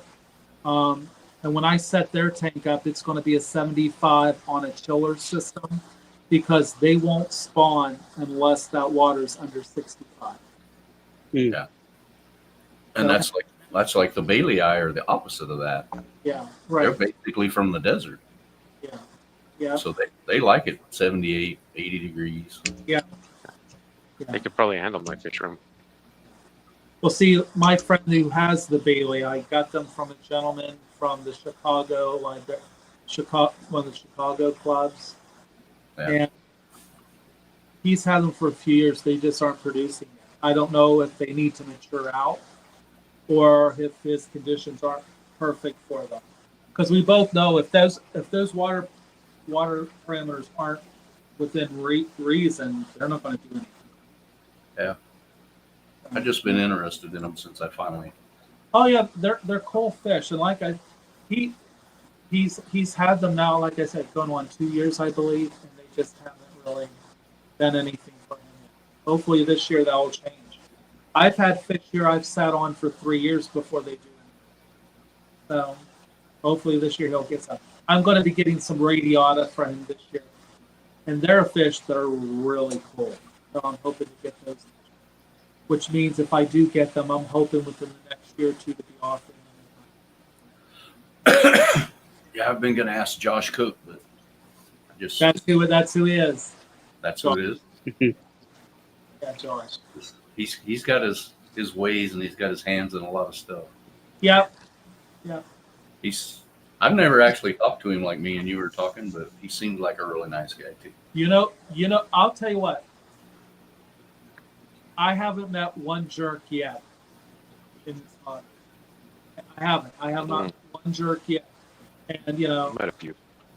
and it's really funny because I'm sure you know what I'm talking about. A lot of us that work with critically endangered fish get labeled, but I'll tell you what, I've met a lot of good people, and I've met people that I really consider friends.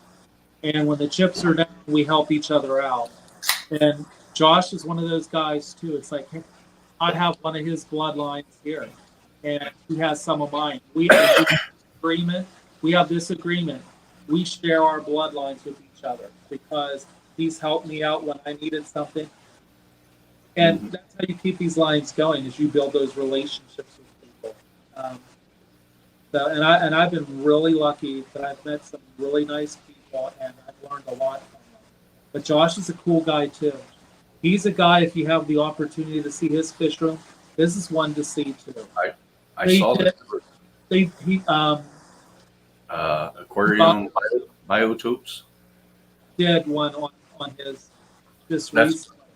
That's worth watching. Yeah, He's got a good fish room. yeah. But I know him from Facebook, which I hate Facebook. But Oh, I'll tell you what. I'm about done on Facebook. Yeah.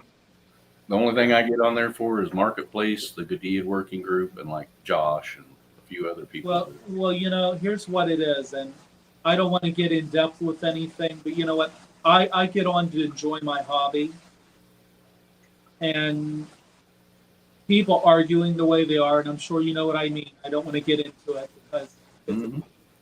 I just want to get on, talk to my friends, share videos of what we're doing in our hobby, but you know what? I found that works best for me on YouTube.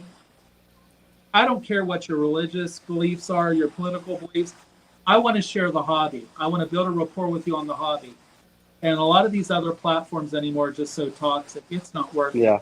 That's why I like YouTube. Yeah. We talk about fish. You find people like-minded that you enjoy the hobby, and you can build a rapport, and and you leave it at that. And that's what I want to have. The only reason I keep Facebook, if I didn't have to have a personal page to have my business page, I wouldn't have it.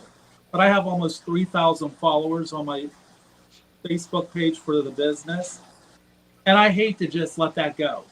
But I'm coming really close to doing it. Yeah, I because deleted my personal one. I'm And I enjoying found out more. that you needed one. Yeah, I'm enjoying more on YouTube. Well, and every once in a while we pull one of these private live streams where there is no chat, there is no going live. Yeah, We just backstage. we're just Yep. sitting there backstage, just talking about fish or our projects or whatever, and those are awesome times. Yeah. Everybody gets along. Nobody's causing drama. And that's it. I just turned 55. I want to enjoy my hobby. I want to enjoy my hobby with other people. I want to share things I've learned. I want to learn things from people that are willing to share. I don't, we deal with enough outside of our hobby.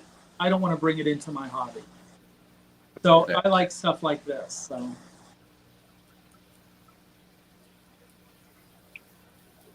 Yep. Some of the backstages. We learn quite a bit too. yeah, Mm-hmm. Like with Jeremy, we had him. Oh my God, Jeremy was on. That was a Backstage. dangerous backstage because Yeah. he's got me thinking about cutting up this one tank over here and making a plywood tank out of it. Oh, Yeah, using He's a terrible influence for me. Yes, he is. Yeah. I've been thinking about doing a plywood tank Right. because one of the few cichlids I have a colony of morai, and they're getting really big, and I don't even pull spawnings from them anymore, but they're constantly spawning. My biggest male, he's probably going close to about 9 or 10 inches right now. And I'm thinking doing a plywood tank because they just need the space. They're okay in what they're in right now, but I know they would enjoy it more in a bigger tank. And I'll be honest with you, I'd rather build something if I could. So I'm thinking I was going to build plywood. Jeremy be the one I'd talk to. Yeah. because the morai, I always wanted to have the morai, and a few years ago Um, I got them, and I thought I'm either going to hate it or love it. you actually might be close enough to do a collaboration with them Yeah. on a plywood build. Mm-hmm. Just might. Yeah, because he's in Maryland. Yeah. So he keeps telling me to fly to the Baltimore airport and he'll pick me up. And I keep asking him, where's my ticket?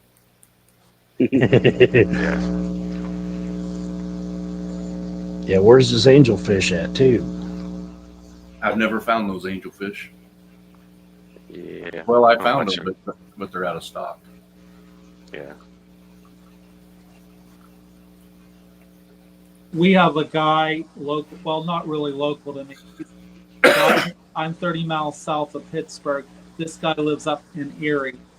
He has a bloodline of angels he's been developing for the last few years that have high red coverage. They're the red, like the red koi, I think they're called. The They Red have Devils. high red coverage, and I'm at the point that I can look at fish and tell if they're his or not. He's really developed this bloodline. They're really good fish. Angels Plus. What's that? Is it Angels Plus? No. So this No. is Rich Bierbauer Aquatics. That name's familiar too. His brother also does stuff too, Ray Bierbauer. These guys, Okay. they're, Yeah, I mean, literally everyone in our area can tell you. When you see their fish, you know they're their fish. They're really, aren't they the guys? Aren't they the guys that sell at the Clash? Sell all the angels. yeah, The two brothers. yep. And the other I'm brother looking for. does killifish, or he does something. Yeah, Ray does some live bearers. Rich is starting to do some live bearers. But they have some really nice stuff. They've been working with angels for quite a few years. I've I'm seen. looking for a red line. We'll find this red line for Jeremy, and then he'll leave me alone. He's looking for Yeah. red diamond head, and the only place I've seen one company have them, and they're always out of stock. But he wants me to get them and breed them and send him like 60 of them. And I was just like, holy crap. 60 out of 500. Yeah, I was like, well, what am I going to do with all the rest of them? Well, you know, that's what, so I used to do dwarf Tanganyikan cichlids. I did them for a few years. I love them. But I had to look at it this way. So I don't just have a hobby, I have a business. So at one time I had over 500 multifasciatus. No one was interested in them. So I was feeding these fish. So I stopped breeding cichlids altogether. I have a couple here that I won't part with. But everything I do here now is oddball live bearers or goodians, because that's just my niche. But I was having cichlids breed left and right. It's like you said, what are you going to do with a few hundred fish? Yeah, it's like with me, I breed a lot of multis and similas, and I can't breed them fast enough. My LFS buys them before I can even get them bred. Yeah. Yeah. But if it was peacocks, Hampshire, and Boona, I can't give them away. Yeah. Yeah, my LFS, I can only move about 50 angels a month through. There's a guy in my area. He breeds I mean, I went over to see his facility. I was floored the money they put into this facility. I mean, it was unbelievable. He's breeding beautiful angels, beautiful discus. He can't sell them. Can't sell them. Yep. You know, but he doesn't want to ship either. I'm like, well, you have to figure that in too. You know, if you're not willing to ship, you're going to. But then another thing too with discus, you know, it gets tricky shipping a big fish like that. But he's breeding beautiful fish. He's just not selling them.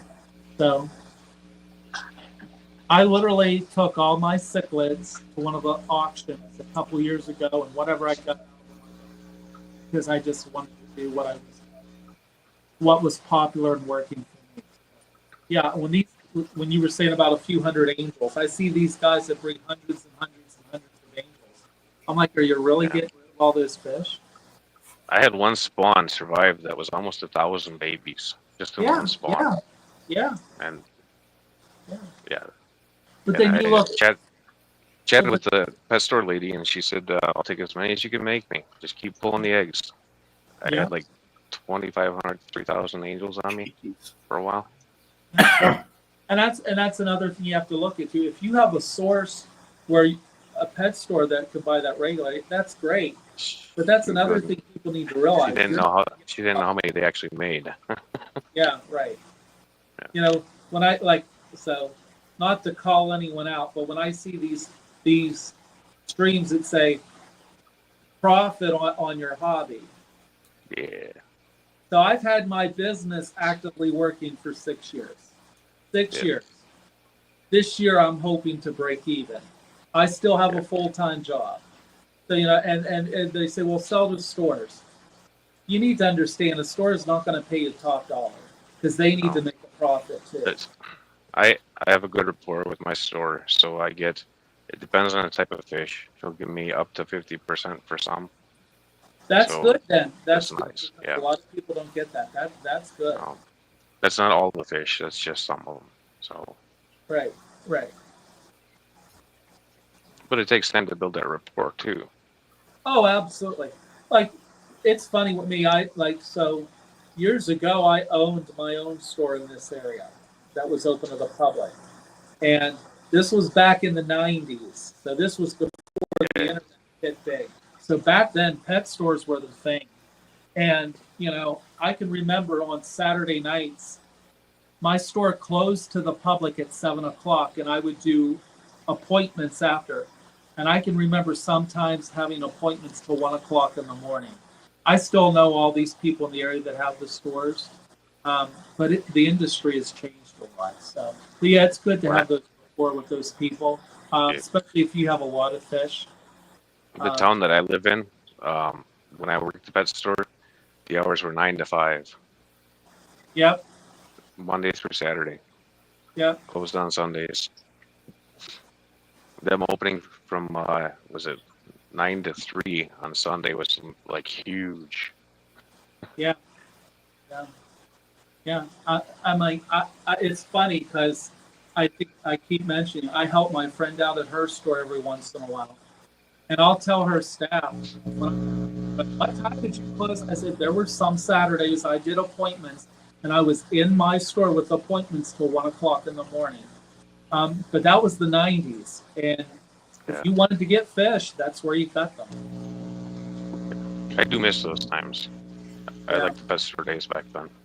Oh yeah. You know what? I'll tell you what. If people have the option to patron a mom and pop store, I recommend it. Yeah. And it's not me bashing, the big box stores, but it's just my personal opinion. The mom and pop stores really know their husbandry and can help you. Yeah. Well, something that's else what- that they don't think of is mom and pop stores, when they price their stuff, they're not trying to like rip you off. It's based on what they can get their stuff for from their supplier. Right. Yep. Yeah, that's what my LFS is it's a mom and pop store. It's been in business since early Yeah. 70s. Even in the HVAC industry, you can go to Home Depot and buy stuff for cheaper than I can get stuff from a supplier. But we have contracts, so we have to stick to the contracts, or we lose our ability to carry furnaces. Right.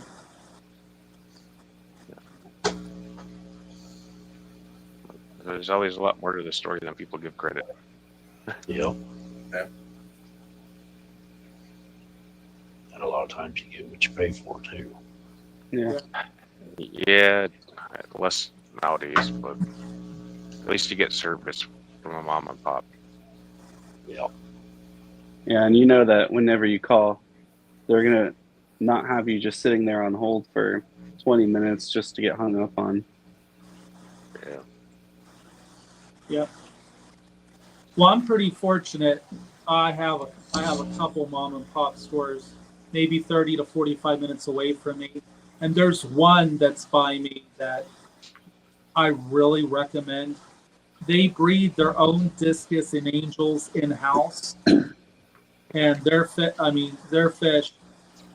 You can see the difference in the quality. Yeah. And We then did back in the day. Yeah, and then my friend that I help out, she's been in business for going on 40 years.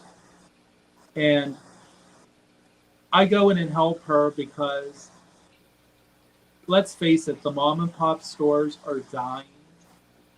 My way, we've been friends for over 40 years. It's my way of helping her, so I'll go in a couple times a month and help her. Plus, I enjoy working with helping people with their aquariums and stuff. But it's really cool because she can get stuff in. I'm like, when did you get this? I mean, really, it's some really cool off the wall stuff that you normally don't see a lot of. So, Yeah. Yeah. and I know, and all the box stores don't have that option.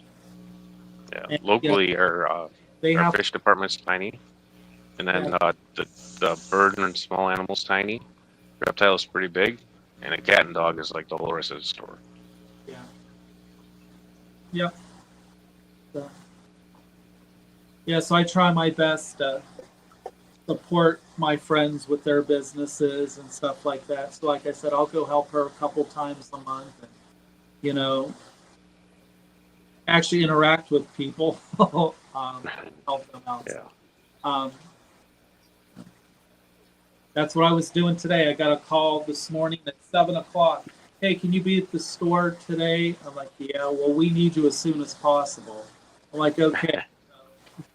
I got there. No, wait. She called me at 6. I got there at 7, and I literally got home at 7:30. And I'm like, well, I'll take a quick shower and then I'm going to be on here. So I basically did a 12-hour day helping her, but that's what I do to support her and help her because she's a good person and she has a good business.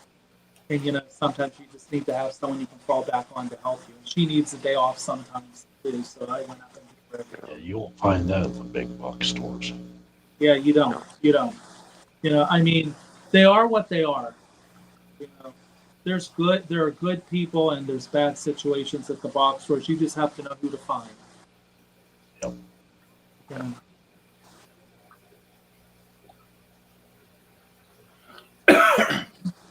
Mom and I pop was just stores trying are to think the definitely a last time I dying was- breed. The last time I was in a Petco or PetSmart. I stop in there. The closest mom and pop store to me is 45 minutes, and the next closest mom and pop store is probably like an hour and a half, 2 hours. They're a dying breed. They're a Yep. dying breed. You know, and what Used I to be 30 minutes in any direction, yeah, and there'd usually be 6 of them, and each spot. Yeah, when I was a kid, I can remember 5 or 6 of them around here. Now there's just one. yeah, I've had people telling me, Ed, you need to open another store again. I'm like, no, I don't. Not today. It's totally different.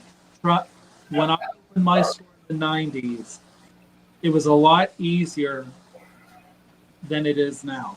You have too much online competition and stuff like that. You know, and I get it. People, you know, I have no problem with people trying to find bargains. But then people need to realize if you're buying something on Amazon, if you have a question about the product, Amazon's not going to be able to answer that question for you. No. Right. You know, and like if you really want to succeed with aquariums, you need to have someone that can help you and give you advice. A lot of these places are just pushing product to you. You know, so you know the mom and pop stores.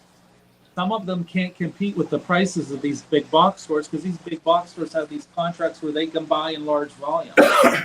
So it's a give and take situation. Then what happens? The mom and pop stores bottom out, and these are the ones that have been in the industry for years. These are the ones that want to help people, and then people wonder, well, why can't I get the information I need? Well, you need to pick and choose what you want to do. You know, if you want to, you know, you get what you pay for, and part of when you're going to a mom and pop store, you're paying for quality service and great information. So that's kind of why I try. I'm not saying that I don't patron or do stuff on other sources, but I try my best to stay with the mom and pop stores. My mom and I pop just- store is one of the few, is one of the only ones I've seen around locally. All their filtration is under gravel filters still. That's what my friend's store is, all under gravel. Every one of them. And Yep. they still carry them in store Yep, from a 5-gallon all the way up to a 55-gallon. yep, same here. Same All here. the Lees, you know, they carry Lees, they carry 2 or 3 other brands. Yep. And a lot of times I've been in there and someone will buy a tank and then, well, what filtration should I use? Well, use that under gravel right there. Once you get it set up, we'll tell you how to set it up and everything. Once you get it set up, you don't have to buy anything else. I did that tour of the fish gallery in Dallas, and that was one of the most impressive stores I've ever seen. It was incredible. They had so much high end stuff too. But one thing that like stood out was even though they had all this like really crazy stuff, their whole like row of especially all their freshwater stuff was all run off of under gravel filters. Mm-hmm. No, I didn't expect to see that. Well, and you know what's interesting is like you don't see a lot of that stuff anymore, but that stuff works. Have you noticed? Yeah. You ever notice stuff that works? Because then there's this new shiny object that every person, Yep. and they're not always the best. Everyone's trying to min max the amount of like biologic media that they could put in a filter, but then you have an under gravel filter, and it's your entire substrate becomes your biomedia. Yep. You know. Oh, you can't have plants with under gravel. Why can't you? can. No. I've been having plants with every under gravel filter I've ever had. I got tanks that are 40 years old that have been running under gravel. I'm gonna have to find somebody soon to send some crips to because they're taking over my under gravel and I need to pull some out. Hey, Curtis. I know what your crips look like. So does Alex. Yeah. Like maybe 3 months ago, could have used a lot. Yeah, Curtis brought me, well, I'm bringing you one plant. Brought me one plant, separated out. It was like 63 freaking. It was a 5-gallon bucket crip. That's a Hell good yeah. to have though. One big plant. Mm-hmm. But I've got 4 growing off the mother plant in this under gravel that I'm gonna have to pull out of there. Getting too big. Hey, Pep. Are your fish still spawning up there? I see you're looking at them. No, I'm totally geeking out, guys. You have no idea. I've tried everything, literally for almost a year. And literally within a few minutes of this stream, they started. And they've been nonstop. You're just gonna have to come back. I guess, man, I guess. Well, you know what's funny? I have a friend who used to be the president of our aquarium society here locally. And it's true. Any of the guys that I'm friends with, that he could, every time he goes to someone's fish room, that night, someone finds fry somewhere they didn't know they had. So we all have this ongoing joke, hey, I need something for BAP, come to my house. Because every time he comes, I don't care who you are, where you are, someone finds something in their fish room that they didn't even know they had. So it's kind of like the same thing. But yeah, I'm sitting here looking, and like these females, some of you who may not know, when the females are trying to initiate, they'll do this waggle. These trout are dancing like they're at a disco or a rave. These females are all over the place, and I haven't seen them do that behavior now in almost a year. And they've been nonstop since we started. So that's good news. Well, see, now you have to come back. I guess now I have to come back in. No, you have to come back because I got the Stan Schubel green guppies and I'm looking at fry right now. There you go. I didn't see him in there earlier today, but now there's fry in there. Yeah, it's something I never get bored. I'm still like a kid when I find something that's finally spawned and I have fry. I'm like a kid. And I remember the first time I got spawned from my Audax. It was like Christmas. And to this very day, I still get excited. It never changed. People, it's always fun finding fry. It is. It is. Yeah. Well, and with a lot of these fish, you don't buy 20 of them because they're so expensive and so hard to find. Mm-hmm. Like when I got the Black Prince, I only got a male and a female. And then when I saw the first ones, I was just like, oh yeah, that was a good investment. Now I got 10, you know? Yeah. Boy, you think I've seen usually about $100 a pair sometimes for the Black Prince. That's what I'm getting. Yeah. So what I base my pricing for my fish is what they average at an ALA convention. Yeah. I go median from there. But if you really if you really want to get a quality pair, that's about what you're going to pay. Yeah. I don't tell my wife that, but Yeah, they're just We $5 wonder a why. piece, right? We won't go there. So for what I've been doing in Black Prince, oh yeah, we won't go there. So what was it last week or the week before? I joked about if we go to the convention, we're going to set up a booth where we just make fake receipts for people to go home with. Right. We'll sell fake receipts. Yeah. Yeah. so you, Yeah, you but can, I only paid $8 a piece for them. What are you complaining about? yeah.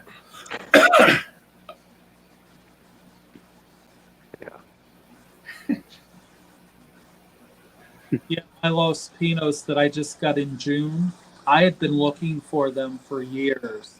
And I lucked out. Someone messaged me and said, I heard you've been looking for Los Pinos. Yeah, I have. Do you know someone? He said, yeah, I have some. How many do you want? And I was like, it's Christmas. How many you got? You ever have one of those fish that I've got to have that fish and you can never find it? Never find it. And out of the blue, this guy messages me and says, I heard you've been looking for these fish. And I'll tell you what, he gave me 2 really nice trios. And since June, I've had, out of 4 females, I think I've had 4 or 5 different drops so far. And they're dropping nice babies too. So I lucked out with that. So, yeah, and like I said, when you're looking for something like that, you need to be prepared for like it's going to be an investment. But it was Yeah, one. because I know what you mean, Ed, because I was looking all over for the tiger limias. Yeah, I'd first seen them, I think it was on Primetime. Primetime Aquatics had them. yeah, And I was like, I've got to find those. And I looked, and then I'd won some contest on Foxy Stream that Curtis had done. And I got talking to him back and forth, and he was saying, well, he had these and these, and he had tiger limias. And I'm like, well, can I get the tiger limias instead? And that's how I wound up with it. Well, there's an interesting story to those fish. Did Greg tell you the story about those fish, Curtis? Yeah. So the gentleman who found those fish, Dominic. yeah, Dominic Islay. he was a character. We'll leave it at that. Okay, you can probably Yeah. He was a character. That's a safe word for that guy. Yeah. He and Greg were, Yeah.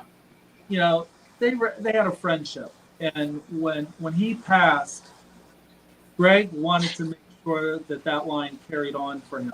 So it literally just got finally named like 2 years ago or something like that. Yeah. But it was a long process. They kept lumping them in with the humpbacks. Yeah. So but Greg always said, Ed, you needed to meet him. He said he was a trip. But let's just say people label him as a character.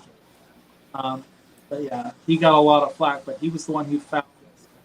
And You when know, he's got more history than just those, though. really, I know what those were. There other fish he was working with that. Before he moved to Denver, he was in New York, and he was part of the New York Aquarium Society. Okay. So when Dr. Inler brought the black bars back, Dominic got involved in that. So he was part of the people. He was part of that group.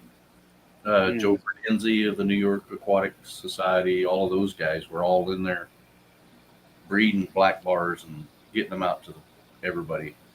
And it was like, wait a minute, I heard the story. He was in Denver and he had a hot tub outside with fish in it. But he was part of the New York Aquarium Society before that. Yeah. I would have loved to met him. When Greg told me when you walked in I don't even know that it was a store.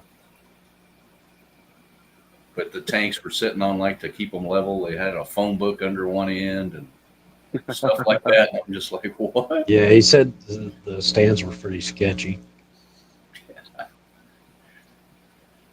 It's a good story. Greg would tell it way better than any of us can. And you know, that again, that's why I said that's what I like about Greg. Greg is a historian, and this so like the people he's known that he can share his stories with, or the stories just about the bloodlines of fishing. I can sit for hours and talk to him and never get bored. I don't talk to him very often because I've been there and watched him, and that guy is busy. Yeah, I usually send him emails. Yeah, Yeah. that's about. I mean, I have his phone number. I could call him, but I'm not going to. I'm going to send him an email and say, "Hey, when you get time." I do the same thing. He says, Ed, you can call me anytime. But I know what I deal with here at my fish room, so I don't want to do it. I just, I maybe talk to him on the phone 2 or 3 times a year, but I email him at least once a week just to see how things are going. Yeah. So, See, Alishon knows Joe Ferdenzi. He's been around forever.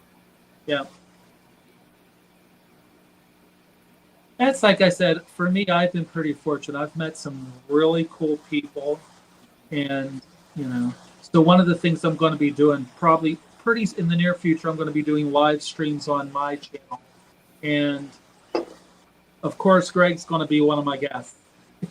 I told him, I said, you were the one who said I needed to do this for years. Now you've got to be one of my first guests. He's agreed to do that and stuff, and just a couple months ago, I don't know if you folks have ever heard of Mark Duffel. He's written a lot of books about loaches. Have you heard of him, Alex? It sounds familiar. I'm trying to put a face to the name. So he's from Europe. Really nice guy, Mark Duffel. He's done a few books on loaches.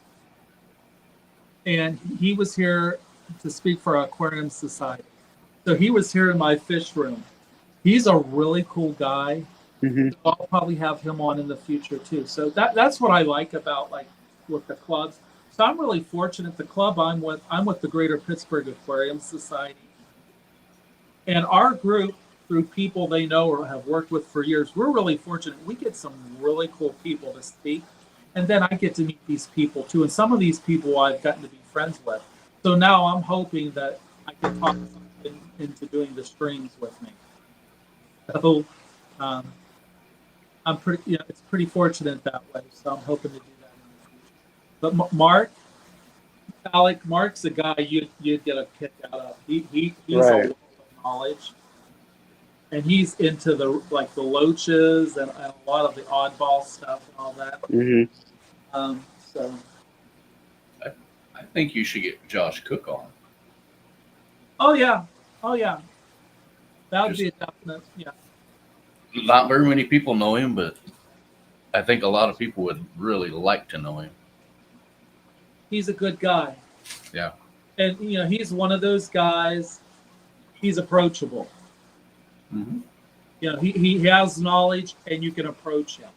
If you ever met people, oh, this is so and so, they're well known for this, and you go up and say hi to them, and they look at you like you're nuts.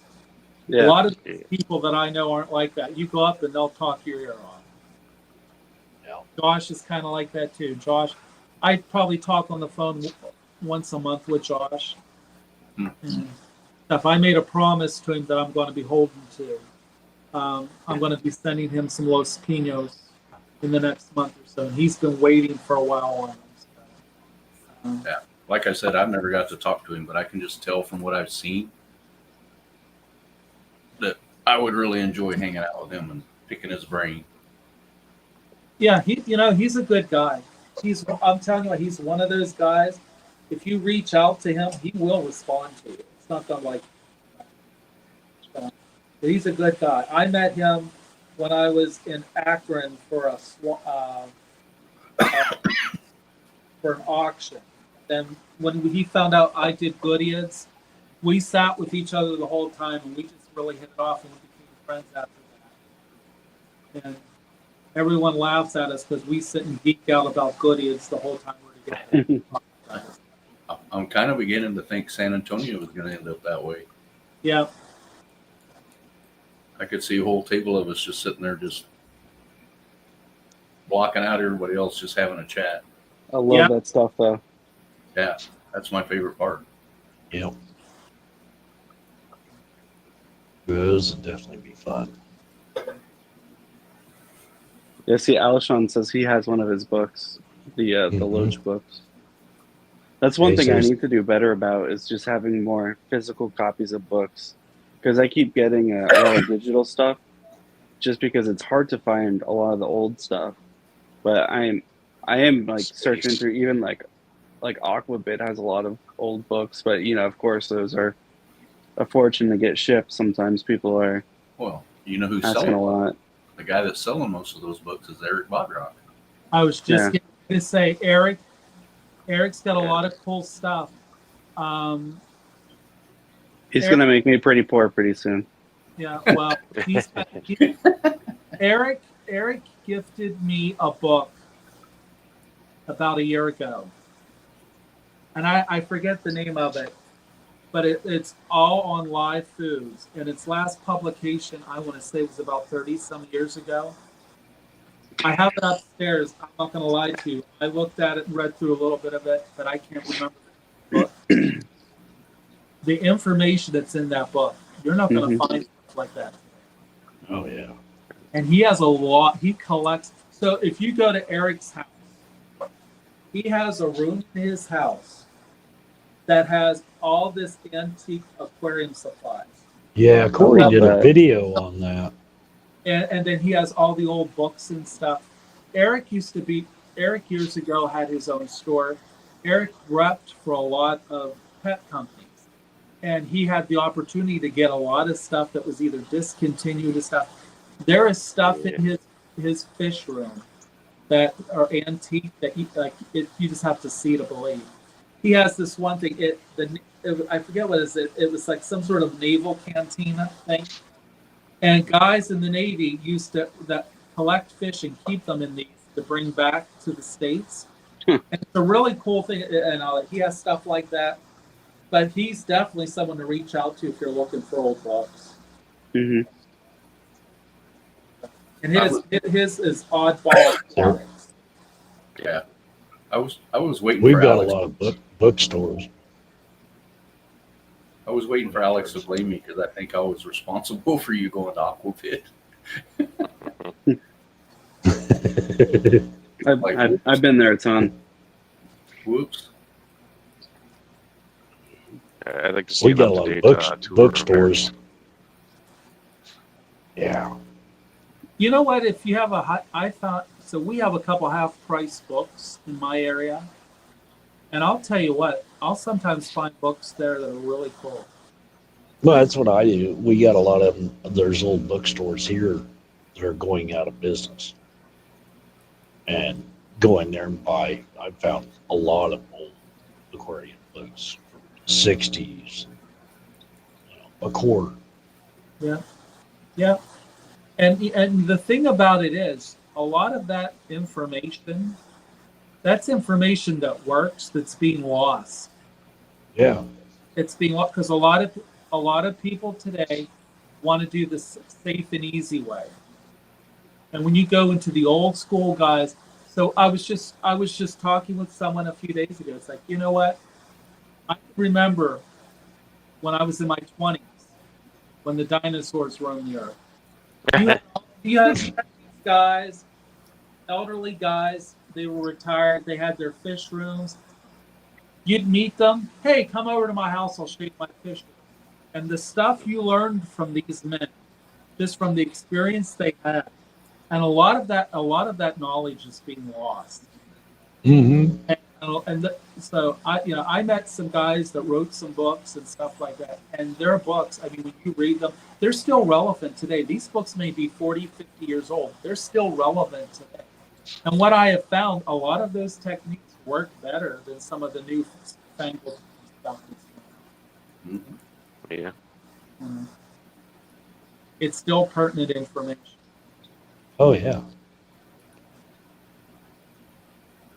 But everyone today I'll be the first to say I do it too. We get lazy, we go on the Yeah. I do it too. And then you get 50-50, some correct and some miss or some false information. Well, you know what I tell people? Now, I'll be the first to say this. I'm now a creator on YouTube. But I say this with all due respect. No one's ever vetted. You can go on the internet. I go on the internet and say I'm a nuclear physicist for NASA. No one's vetting that information. So I always tell people, be mindful where you're getting your information. Hmm. But find a couple sources and then make a decision for yourself. Because I recently saw a video where someone recommended cleaning your aquarium with bleach. I'm not lying. It's out. It's out there. You know, Yeah. so just got to be mindful where you're getting that stuff. But like I as I've gotten a little older, I have found an appreciation of the older guys that did this hobby for years, and they're a wealth of knowledge, and we're losing it. Because this in the last few years, we've lost some of the elders of our club that were just phenomenal people and accomplished so much. And I sat back and thought, you know what? Someone ought to do a book about these men and what they did. Some of them some went to Brazil and brought this back. That's not, and they're not here to tell their story now. So it's gone. It's lost. You know, I guess over the last few years, as I've gotten older, I found a more of an appreciation. You know, one of the ones that I miss the most is Rosario LaCourte. The book is fabulous. Yep. But the Aquarius podcast, I don't know if you've heard him. He works for Corey at Aquarium Co-op, but he did like 4 podcasts where he had Rosario on there. And those are super interesting to sit there and listen to that man talk. Oh yeah. I always tell people, it's like, you know, there are a lot of ways to do things in this hobby. And I tell people, listen to people because you'll learn so much. And it's true. I've been in this hobby for many years. And to this very day, I learn something new every day. So I tell people we can all learn from each other. And I just as I've gotten a little older, I found an appreciation to the older gentlemen or even the older. I have some ladies in this area that are phenomenal what they've accomplished over the years. Sally Boggs is a woman that did so much in this area for our hobby. And she was the first time to spawn so many fish that are just unbelievable. And, you know, I get a kick out of talking with these people. And I think they're a wealth of knowledge and they're willing to share it.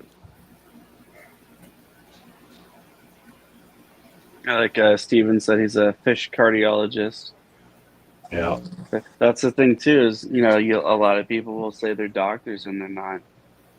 Yeah. So you always got to try to check multiple sources. Stan Pittman's a fish proctologist.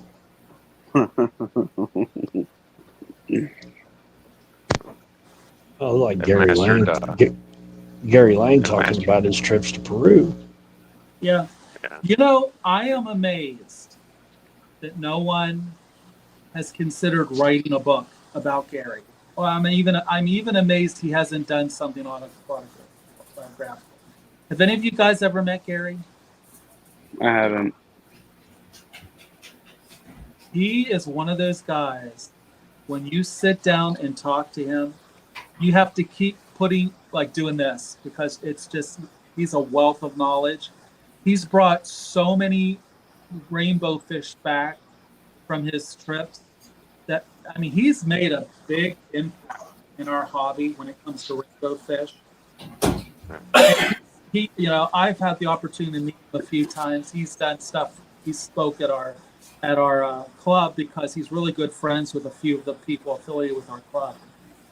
If you ever get the opportunity to hear him speak, he's definitely one to hear. But just he'll talk about going out in the field and collecting and stuff like that.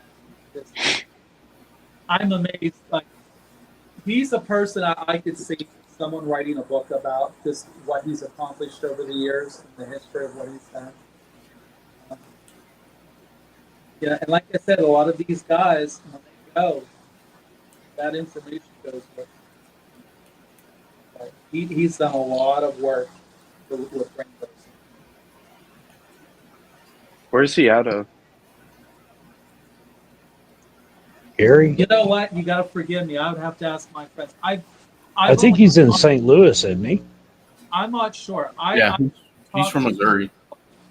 He came to speak at our club, and I was able to talk with him for a few minutes. But I've never gotten to a point where I've established a rapport with him, like where he lived or anything. I want to say Right. somewhere around there.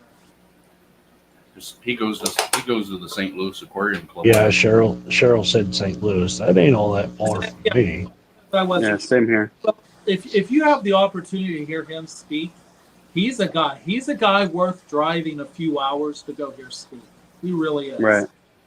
And he's approachable. So that's how I was able to talk with him. And he talked, when he spoke for his lecture, he talked about, going out in the field and collecting and stuff.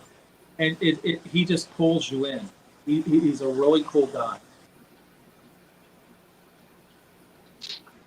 I'd like to go collecting in South America while I still can, at some point in my life. Yep. Well, hey guys, I am really not trying to be rude, but my phone is down under 10%. Yeah. I was getting ready to say we ought to call her. It's about that time. I'm not trying to be rude or cut you guys short. I just don't want to cut off. No, we ought to be calling it anyway. All right. Yeah. But I want to see you come back. Yes, Yeah. definitely, Ed. I'll come back. Yeah. For sure. Yeah, I enjoyed myself. It was cool just shooting the breeze. Yeah, Yeah, definitely. I'll have to send you some messages too, so Okay. we can get some rapport going back and forth. Yep. Absolutely. But I want to thank everybody coming in, and Alex, Curtis, Jeff, Ed especially. Thanks for coming on. Sure. Thanks for having me, guys. And we'll see everybody next time. Have a good night. Make sure you subscribe to MNC Aquatics. There you go.